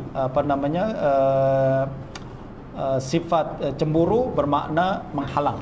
Sebab orang yang cemburu maknanya dia nak menghalangi orang tu untuk melakukan perkara tersebut, gitu kan? Kalau kita cemburu sangat, ada suami cemburu sangat dengan istrinya, dia halang istrinya keluar dari rumah, ya tak? Maknanya cemburu adalah halang, ada kaitan atau cemburu dengan menghalang. Itu kalau kita nak bincang detail dari segi ilmu kalam. Tapi kalau tak, saya rasa tak ada keperluan. Ramai para ulama pada hari ini katakan, okey, yang sifat-sifat yang berkaitan dengan emosi, cinta, benci, cemburu, biarkan aja, tak payah takwil pun tak apa. Kita lalukan macam tu, itu adalah lebih baik. Tapi zaman dahulu para ulama perlu untuk bincang, sebab pada zaman tu sudah mengelirukan di zaman mereka. Hadis yang ke-34 daripada Abu Musa al-Ash'ari, beliau berkata Rasulullah sallallahu alaihi wasallam bersabda, ma ahadun asbaru ala adhan sami'ahu minallah yadda'una lahul walad thumma yu'afihim wa yarzuquhum. Tiada siapa yang lebih penyabar atas gangguan yang didengarnya daripada Allah. Mereka mendakwa Allah memiliki anak, namun dia tetap menyihatkan tubuh mereka dan memberi rezeki. Ini pun kembali kepada sabar. Sabar tu apa? Tahan emosi, kan? Manusia tahan emosi sampai nampak muka dia merah dan sebagainya. Itu manusia, tapi sabar. Allah Subhanahu wa taala tak macam tu, ya tak? Justru kalangan salaf dia tak bincang dalam tentang perkara ni, tapi belakangan sudah mula ada soal-soal berkenaan dengan apa maksud sabar. Boleh tak kita katakan Tuhan penyabar? Sebab kalau kita tetapkan Tuhan sebagai penyabar, nanti macam makhluk pula, tahan emosi dan sebagainya. Jadi ada emosi dan lain sebagainya, kan? Ini yang para ulama perlu jelaskan. Ibn Furak mengatakan, ketahuilah makna sabar bagi Allah adalah seperti makna hilm. Makna hilm bagi Allah ialah menangguhkan hukuman ke atas kalangan yang layak mendapatkannya. Jadi makna sabar bagi Allah adalah tak terus turunkan azab. Allah Maha Penyabar, maksudnya Allah terus bagi peluang, Allah bagi masa. Itu namanya penyabar, bukan tahan emosi. 35. Malu. Ini pun sifat-sifat yang berkaitan dengan dalaman. Abu Waqid Al-Laisi bercerita, semasa Rasulullah SAW tengah duduk di masjid bersama orang ramai, tiba-tiba datang 3 orang laki-laki. Salah seorang daripada mereka melihat tempat kosong di barisan hadapan, lalu duduk di tempat tersebut.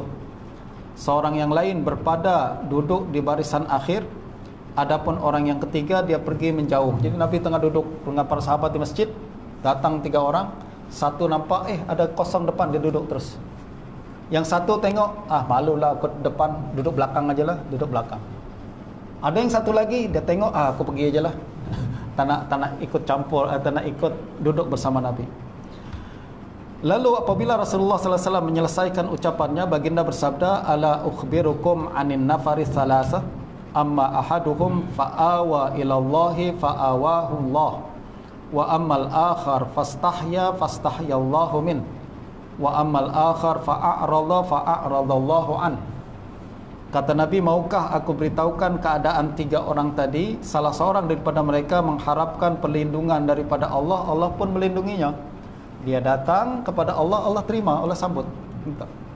Yang satu lagi malu. Jadi dia malu duduk di hadapan, duduk belakang. Dia malu, Allah pun malu.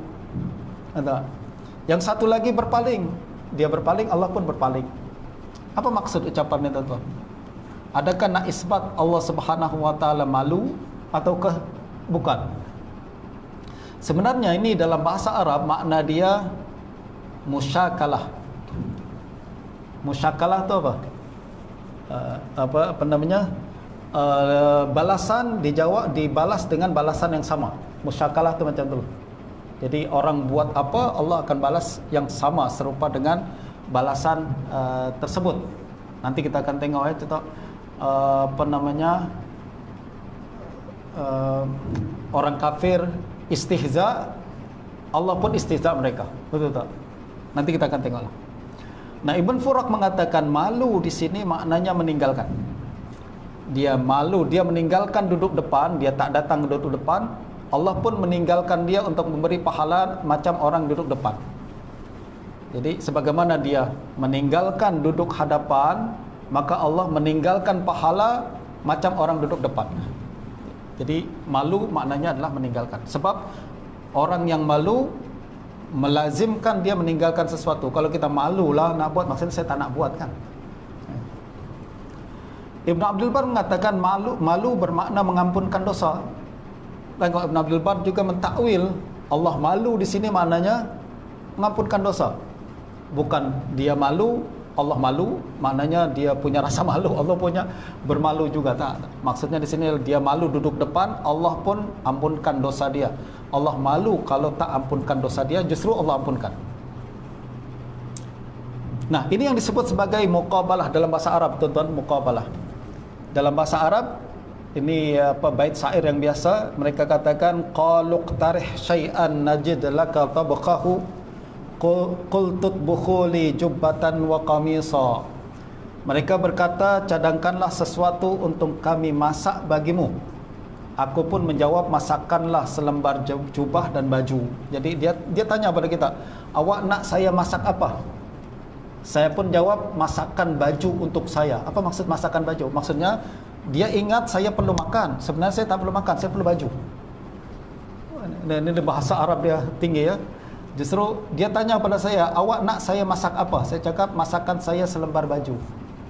Itu dalam bahasa Arab boleh.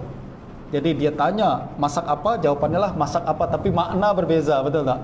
Makna berbeza. Ini namanya muqabalah dalam bahasa Arab. Justru Nabi katakan tadi dia malu, Allah pun malu. Maksudnya dia malu, betul-betul malu. Tapi malu Allah berbeza dengan malu dia, betul tak? Macam tadilah dia manusia berselawat, Allah berselawat, tapi selawat Allah berbeza dengan selawat manusia, walaupun kalimat sama. Yang ke-36, lupa. Nah, ini penting tuan-tuan. Adakah Allah punya sifat lupa? Daripada Abu Hurairah radhiyallahu anhu, Rasulullah SAW bersabda, yu'ta bil 'abdi yaumal qiyamati fayaqulullahu lah alam aj'al laka sam'an wa basaran wa malan wa walada wa sakhartu lakal an'ama wal harsa wa taraktuka tar'as wa tarba' fa kunta tadhunnu annaka mulaqi yaumaka hadha fayaqulu la fayaqulu lahu al yauma ansaka kama nasitani. Seorang hamba dihadirkan pada hari kiamat, Allah lalu berfirman, bukankah aku telah menjadikan bagimu penglihatan dan pendengaran, juga memberimu harta dan anak-anak, serta menundukkan untukmu haiwan dan tanah ladang? Bukankah aku telah memberimu peluang untuk berkuasa dan bersenang-senang? Justru pernahkah engkau terfikir bahwa engkau akan berjumpa denganku pada hari ini? Ya, Allah ingatkan, aku dah bagi banyaklah untuk engkau dah semua. Jawatan bagi, duit bagi, rumah bagi, semua bagi. Pernah tak satu ketika awak fikir bahwa engkau akan dihisab pada hari ini? Orang tu pun jawab, tak pernah saya terfikir saya akan dihisab. Sebenarnya dia tak percaya Allah dan hari akhir kan. Allah lalu berfirman, pada hari ini aku akan melupakanmu sebagaimana engkau telah melupakanku. Engkau dulu lupakan aku kan? Tak pernah ingat ada Tuhan, ada hari kiamat kan? Sebagaimana engkau lupakan aku, hari ini aku lupakan engkau. Adakah makna hari ini aku lupakan engkau maknanya Allah lupa? Taklah kan? Maknanya bukan Allah lupa, maknanya Allah abaikan engkau sebagaimana engkau abaikan aku pada zaman dahulu. That's why. Nah, makna al-yauma ansaka ini ada dalam Al-Quran juga. Fal yauma nansahum kama nasi al-yauma nansahum kama nasu liqa yaumihim hadza. Betul tak? Justru ulama salaf mengatakan kalimat lupa di sini maknanya adalah meninggalkanmu dalam azab. Bukan kita nak isbat sifat lupa bagi Allah Subhanahu wa taala. Mustahil Allah lupa. La yadhillu rabbi wa la yansa, kan dalam Al-Quran. Tuhanku tak akan lupa dan tak akan sesat. Jadi Allah nafikan lupa bagi sifat Allah. Jadi hadis yang menyebutkan lupa bagi Allah kita kena takwil mesti. That's why ulama sepakat bahawa makna ni adalah bukan isbat lupa tapi isbat tinggalkan. Nah, inilah bagian daripada takwil, ya kan? 37, bosan. Muka surat 273 daripada Aisyah radhiyallahu anha, beliau berkata, "Kanat indi imra'atun min Bani Asad. Fadakhala alayya Rasulullah sallallahu alaihi wasallam faqala man hadhihi? Qultu fulanah la tanamu bil lail fadhukira min salatiha faqala mah alaikum ma tutiquna minal a'mal fa innallaha la yamallu hatta tamallu." Suatu hari seorang daripada Bani Asad tengah berada bersamaku. Tiba-tiba Rasulullah datang dan berkata, "Siapa ni?" Aku menjawab, "Si fulanah." Kata Siti Aisyah, ni ada perempuan ni, dia tidak pernah tidur malam. Aisyah puji perempuan ni di depan Nabi. Dia, Rasulullah, perempuan ni hebat lah. Malam tak pernah tidur, tahajud saja. Apa jawaban Nabi? "Mah, jangan begitu. Lakukanlah amalan mengikut kemampuan," kata Nabi. Ini bukan bagus, malam tak pernah tidur ni bukan bagus. Ikut kemampuan. Demi Allah, Allah tidak akan bosan sehingga kamu bosan. Soalan, Allah tidak bosan hingga kamu bosan, maksudnya apa? Maknanya kalau engkau tak bosan, Allah tak bosan. Tapi kalau engkau sudah bosan, Allah pun bosan, macam tu. Adakah bosan bagian daripada sifat Allah Subhanahu wa taala? Jangan heran tuan-tuan, ada orang katakan bosan adalah sifat Allah yang layak baginya. Pelik. Saya tak pelik. Macam mana bosan layak bagi Allah Subhanahu wa taala? Sifat kekurangan kan? Sifat kekurangan semua tak layak bagi Allah Subhanahu wa taala. Nah, justru ulama alul hadis kita mentakwil kalimat ni. Beliau katakan, Ibnu Qutaibah dan Tahawi katakan, Allah tidak akan bosan walaupun kamu telah bosan beramal. Jadi maksud kalimat Allah tidak bosan hingga kamu bosan, maksudnya adalah kamu selagi mana kamu beramal dan tak berhenti, Allah tak akan berhenti memberikan pahala. Jadi selagi mana engkau tak berhenti, Allah tak berhenti. Al-Khattabi mengatakan macam tu, Allah tidak menghentikan ganjaran hingga kamu berhenti beramal. Itu pandangan yang betul, betul tak? Allah tak akan bosan hingga kamu bosan, maknanya Allah akan terus bagi selagi mana engkau tak berhenti. Nah, orang yang tak tidur malam, setiap malam, satu hari akan penat dan boring. Pada saat tu dia tak nak ibadah lagi. Pada saat itu kan maknanya ibadah dia berhenti. Itu yang tak diinginkan oleh Nabi.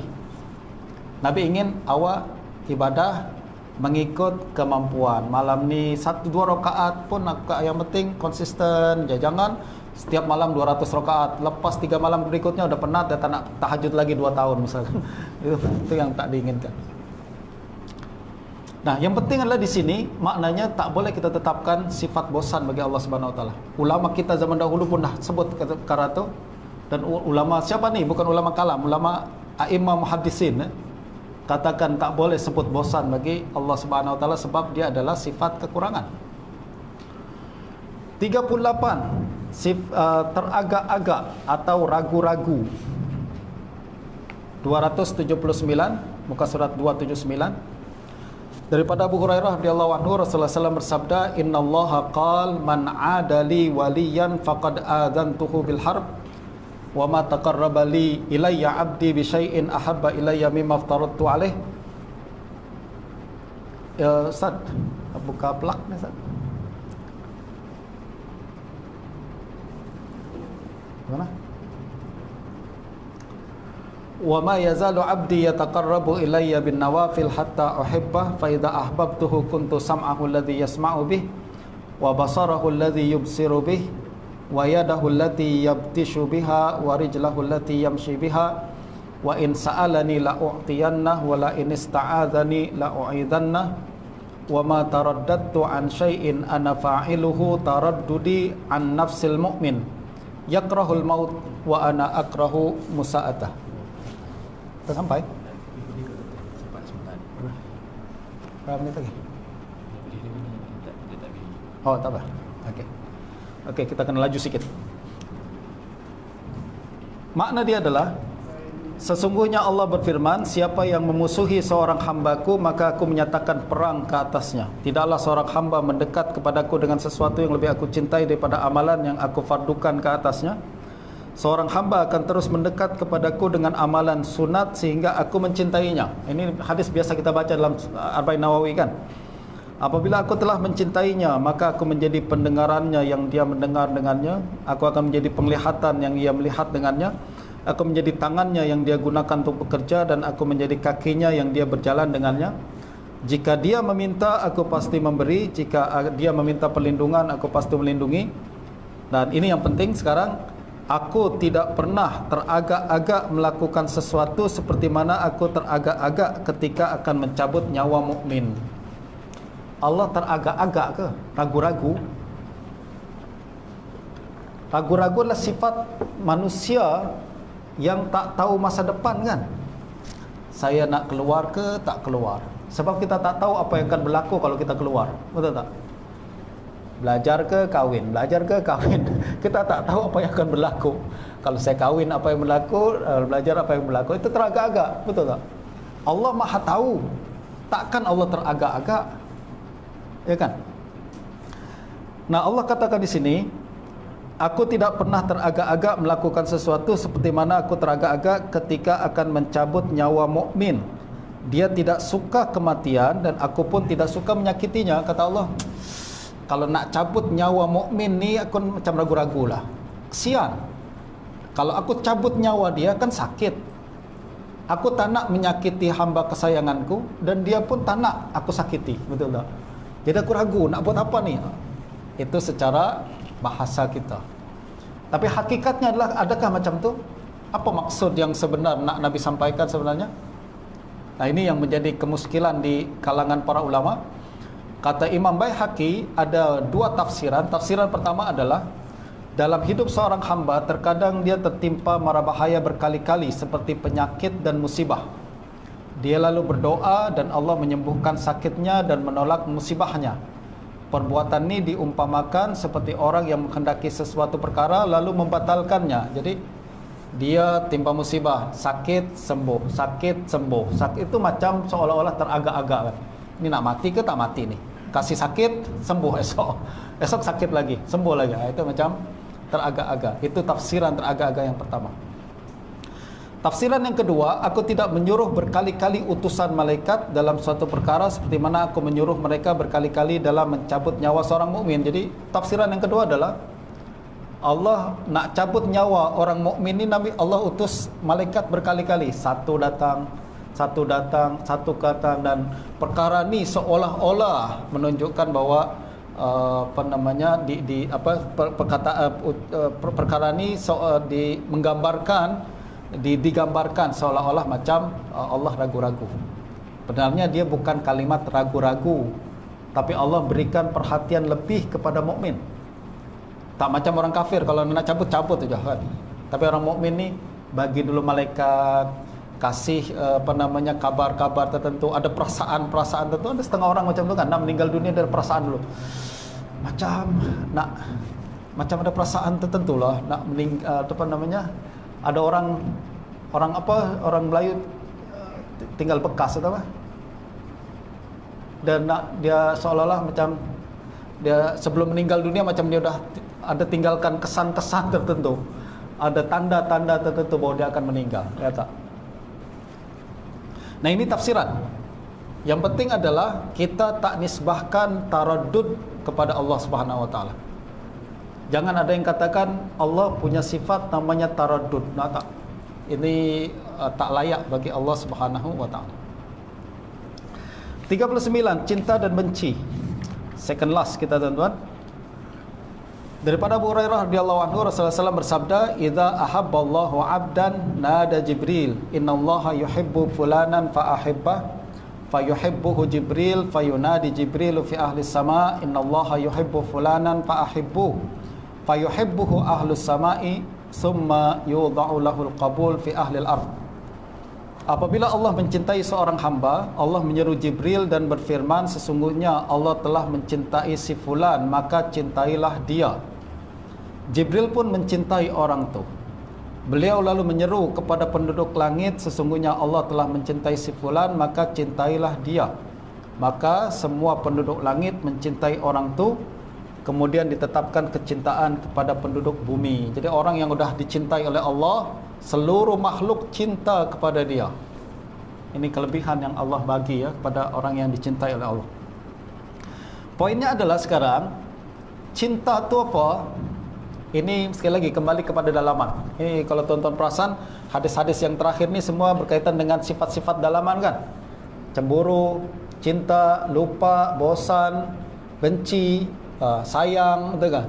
Secara asalnya semua ni diimror saja oleh salaf, sebab mereka tahu bahawa ini bukan menetapkan sifat kekurangan bagi Allah Subhanahu wa taala. Akan tapi apabila berlaku perbincangan berkenaan dengan hakikat cinta dan benci, maka kita perlu ada perbahasan tentang perkara ini. Kata Imam Qadhi Iyad, cinta Allah kepada hamba ialah Allah menghendaki kebaikan baginya di dunia dan di akhirat, termasuk memberinya hidayah, nikmat dan rahmat. Jadi cinta manusia macam mana? Cinta manusia adalah ketertarikan kepada pihak luaran. Betul tak? Saya cinta kepada kereta saya, maknanya kita tertarik sangat dengan kereta tu, betul tak? Cinta kepada lawan jenis, maknanya kita tertarik sangat kepada dia. Allah Ta'ala macam tu. Kita selalu katakan Allah Subhanahu Wa Ta'ala tidak dipengaruhi oleh faktor luaran. Allah Subhanahu Wa Ta'ala tidak dipengaruhi oleh faktor luaran. Tak ada sesuatu yang boleh mempengaruhi Allah Subhanahu Wa Ta'ala. Sebaliknya Allah yang mempengaruhi semua perkara. So kalau disebut cinta, apa maksud dia secara hakikat kalau begitu? Kata Qadhi Iyad, maksud cinta di sini adalah memberi hidayah, memberikan nikmat, memberikan rahmat. Murka adalah kehendak Allah untuk menimpakan seksaan dan kesengsaraan baginya di dunia dan di akhirat. Jadi menurut Imam Abul Hasan Al-Asy'ari, kaedah dia simple. Cinta, benci, sayang, itu semua kembali kepada iradah, kehendak Allah Subhanahu Wa Taala. Jadi Allah punya sifat iradah, itu semua adalah penzahiran sifat iradah. Cinta maknanya kehendak Allah bagi nikmat kepada dia. Benci maknanya adalah kehendak Allah untuk bagi hukuman pada dia. Sabar maksudnya kehendak Allah untuk bagi peluang bagi dia, betul kan? Itu semua kehendak-kehendak. Ini untuk keluar daripada permasalahan-permasalahan yang berkaitan dengan penyerupaan Tuhan dengan makhluk. Ini menurut Imam Abul Hasan Al-Asy'ari, dan beliau sebutkan sendiri dalam kitab dia. Antaranya kitab kalau tak salah di Ibanah ada Risalah ila Ahli Thaqr pun ada perbahasan macam tu. Dan kalau salaf, okeylah, kita tak payah bincang perkara tu kan. Yang penting kita faham maksud dia. Allah sayang, Allah benci, Allah cinta, kita faham maksudnya Allah suka ke dia, kan? Okey, yang terakhir kita nak khatam. Hadis menyukai tasbih. Daripada Abu Hurairah radhiyallahu anhu, Rasulullah SAW bersabda, kalimatani khafifatani 'ala lisan, saqilatani fil mizan, habibatani ila rahman, subhanallahil azim, subhanallahi bihamdih. Dua kalimat yang ringan di lidah namun berat di timbangan dan dicintai oleh yang maha penyayang. Ini kan masih cinta lagi, ya kan? Dua kalimat yang dicintai oleh Allah yang maha penyayang, yaitu subhanallahil azim dan subhanallahi wa bihamdih.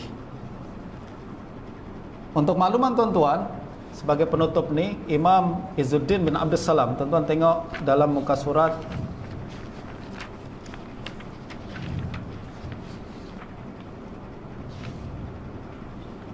apa? Muka 290. Sultanul Ulama Izzuddin bin Abdul Salam menyatakan bahawa akidah Abul Hasan Al-Asy'ari tentang ketuhanan dibina di atas 99 nama Allah yang telah ditetapkan dalam Al-Quran dan Sunnah.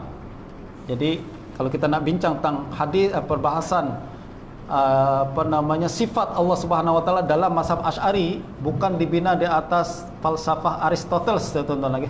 Sekali lagi saya sering ulang sebab orang boring lah saya tengok orang sekali lagi sebut lagi ini akidah ahli kalam, ni akidah falsafah, sampai kita pun macam pelik lah orang ulang-ulang perkara tersebut. Hakikatnya adalah, kata Imam Izzuddin bin Abdul Salam, perbahasan sifat dan nama Allah dalam mazhab Asy'ari dibina di atas 99 Asmaul Husna. Nama-nama Allah. Nama-nama Allah 99 itu adalah asas perbahasan Asmaul Husna, dan semuanya dihimpun dalam zikir al-baqiyatus salihat, yaitu subhanallah walhamdulillah wallahu akbar wala ilaha illallah. Ini adalah asas kita.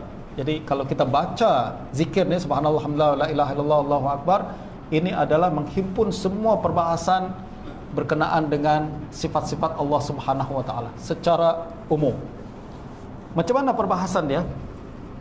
Ucapan subhanallah adalah penegasan untuk menafikan semua aib dan kekurangan pada zat dan sifat Allah. Jadi kalau kita katakan subhanallah, subhanallah, maksudnya kita nak katakan bahawa Allah Subhanahu wa taala bebas daripada semua sifat-sifat aib, celah dan kekurangan.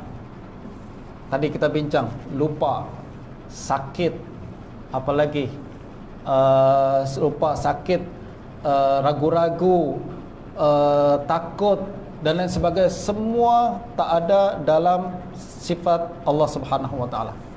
Ucapan subhanallah menafikan semua sifat-sifat yang tak layak bagi Allah Subhanahu wa taala.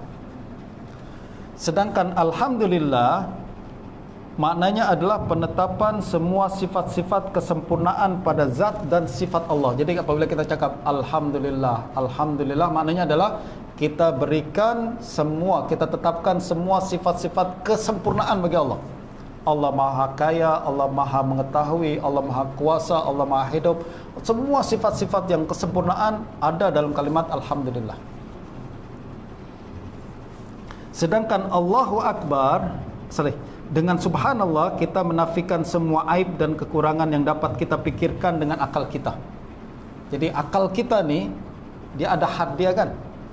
Kita boleh kata, okey, sifat ni kurang bagi Allah, kita nafikan. Sifat ni kurang bagi Allah, kita nafikan. Begitu juga ketika kita ucapkan alhamdulillah, sifat ni sempurna bagi Allah, sebab akal kita sampai ke situ.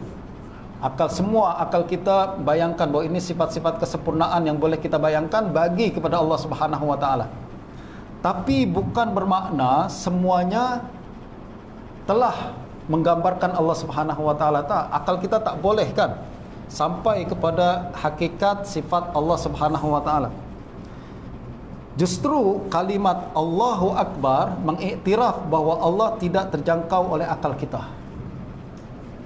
Jadi Allahu Akbar, Allah lebih besar daripada apa yang saya bayangkan. Saya cuma boleh cakap macam ni tentang Allah. Allah lebih daripada tu. Sifat-sifat kesempurnaan yang saya tetapkan macam ni, itu mengikut akal saya yang terhad ni. Allah lebih daripada tu. Ini sifat-sifat yang tidak layak bagi Allah, ini mengikut akal saya. Allah lebih daripada tu. Justru kalimat Allahu Akbar membuka peluang bahawa akal kita tak sampai tentang Allah Subhanahu wa taala. Allah jauh lebih tinggi daripada akal kita, betul tak? Dan la ilaha illallah maknanya adalah menafikan adanya sesuatu yang menyerupakan Allah Subhanahu wa taala. Selepas menetapkan kewujudan zat yang memiliki sifat-sifat di atas, kita menegaskan bahawa hanya Dia yang layak disembah. Jadi selepas kita kata Allah bebas, Allah Maha Suci daripada semua kekurangan, Allah memiliki sifat-sifat kesempurnaan, Allah lebih sempurna daripada yang saya bayangkan, Allah lah satu-satunya yang layak disembah, tak ada Tuhan selainnya. Itu ucapan kenapa kita sebut la ilaha illallah. Ada tak? Justru kalimat ni sangat besar tuan-tuan, dan jadi asas paling penting. Dan saya harap selepas kita baca, setiap kali kita baca zikir ni, terbayang makna tu, tak? Terbayang makna tu. Maha Suci Allah maknanya semua sifat kekurangan saya nafikan. Alhamdulillah semua sifat kesempurnaan saya tetapkan. Tapi mengikut kadar akal saya yang kurang sempurna ni, Allahu Akbar adalah menetapkan semua sifat-sifat yang mungkin tak sampai akal saya untuk gambarkan. La ilaha illallah, semua yang punya sifat-sifat itulah Tuhan yang satu-satunya yang layak saya sembah. That's why kita sebut la ilaha illallah tak ada sesuatu yang menyerupai Allah Subhanahu wa ta'ala dan satu-satunya yang layak untuk disembah. Dan dengan demikian, alhamdulillah kita telah selesai perbahasan kitab ini pada hari ini. Mudah-mudahan memberikan manfaat. Bagaimanapun saya ingin sebutkan bahawa perbahasan kita ni hanya menyentuh sipi-sipi saja, hanya memberikan yang ringkas-ringkas saja, poin-poin yang penting-penting saja. Banyak lagi nukilan-nukilan para ulama yang saya bawakan dalam buku ni, banyak lagi fawaid yang mungkin boleh digali daripada buku ni. Saya galakkan untuk baca dan tadabbur. Mudah-mudahan semakin kenal kita kepada Allah Subhanahu wa taala. Ala hadhihi niyyah wa ala kulli niyyatin salihah. Al-Fatihah.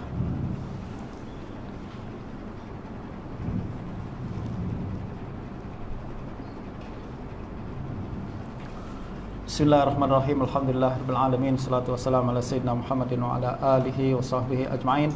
Rabbana taqabbal minna innaka antas samiul alim, tub 'alaina innaka antat tawwabur rahim. Rabbana atina fid dunya hasanah wa fil akhirati hasanah wa qina adzabannar.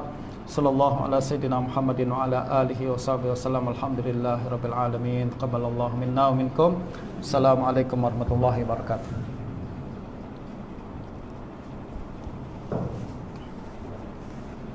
Ada kopi lah. Boleh. Okey, saya diminta oleh Ustaz Hafiz untuk bagi ijazah ammah bagi rakan-rakan sekalian dengan menyebut nama Allah Subhanahu wa taala. Saya dengan rendah dirinya berikan ijazah kepada tuan-tuan sekalian dengan untuk membaca dan mengajarkan buku ini kepada yang memerlukan. Selepas dikaji ulang semua, dipastikan setiap nukilan-nukilan yang ada dalam buku ini dan disampaikan dengan pahaman yang tepat mengikut uraian dan penjelasan para ulama dalam kitab-kitab syarah hadis yang telah saya sebutkan dalam buku ini. Sallallahu alaihi wasallam Muhammad wa alihi wasallam ajma'in.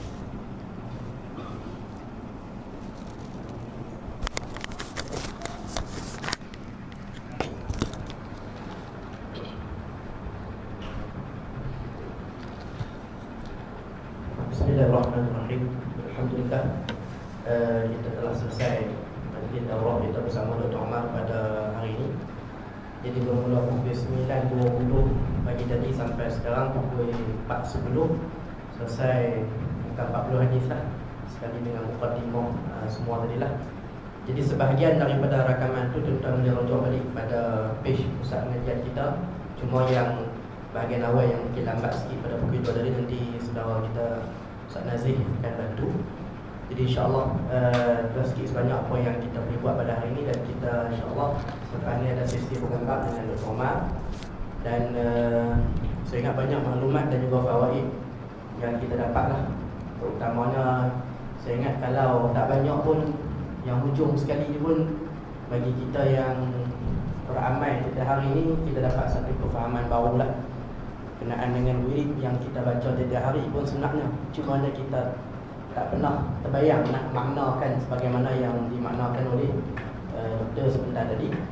Jadi saya ingat Imam Ahmad bin Hanbal rahimahullah ta'ala, waktu dia dengan Yahya bin Ma'in dan Ishaq bin Rahuyah, waktu dia pertama kali sampai ke kota Makkah Al-Mukarramah, Imam Syafi'i dengan mengajar. Dan adalah beberapa persoalan yang Imam Ahmad dan juga Yahya bin Ma'in serta Ishaq tanya pada Imam Syafi'i, dan Imam Syafi'i jawab dengan satu jawapan yang sebelum tu Imam Ahmad tak bayang bahawa yang tu jawapan yang menjelaskan apa yang sebelum ni dia rasa dia faham betul lah.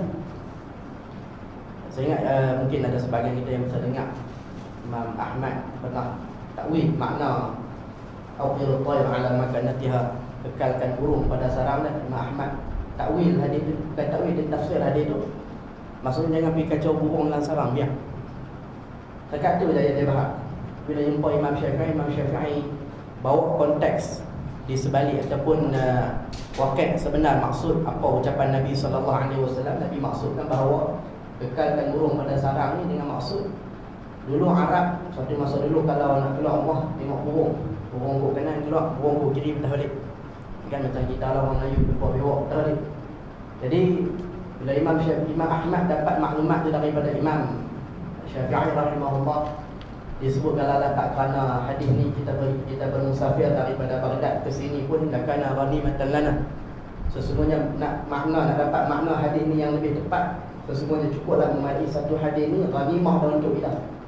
Jadi daripada 40 hadis yang kita baca daripada awal pagi tadi sampailah petang ni, saya ingat kalau kita tak dapat banyak budi hadis lain tadi pun boleh modal lah untuk kita rumah, kan?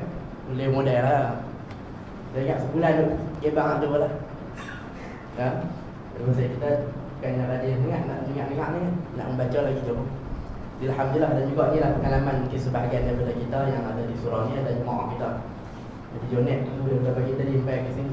Saya ingat saya sampai pagi tadi dia dah dah. Alhamdulillah, ada himmah lah.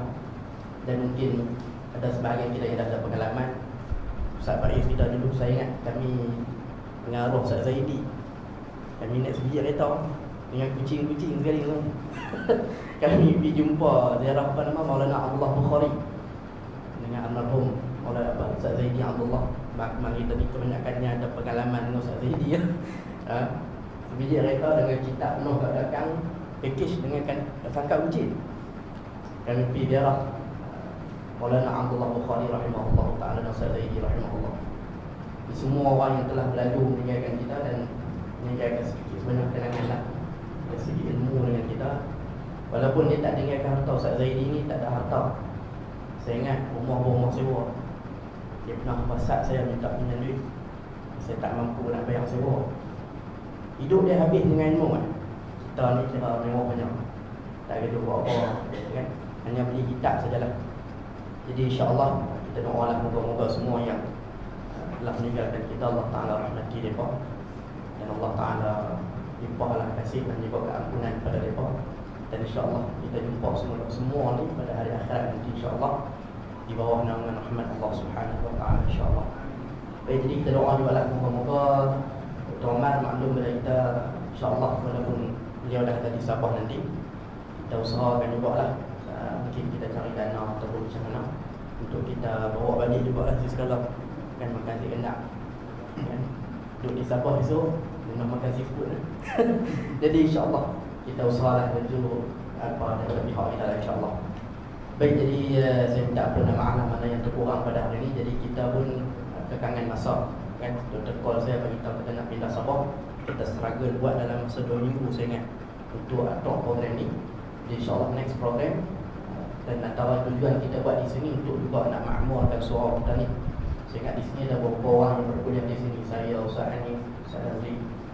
Sini ni dulu ramai kan jemaah, rumahnya yang ramai tu semua dah pindah ke rumah lain kan. Ada yang pindah ke rumah Badawi ada yang pindah ke Bajak Song ada kan? Ramai yang pindah. Jadi berpindah tu tak pindah saja, korang dah tu. Jadi insya-Allah kita doalah moga dengan sebab majlis bacaan hadis Nabi ni sinaklah kembali surah An-Nur yang namanya An-Nur.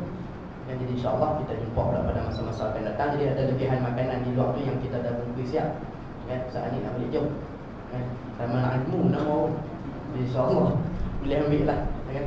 Banyak apa yang ada lebihan tu, bukan lebihan lah, maknanya benda tu memang ada kita tempuh ambil, dia boleh bawa balik.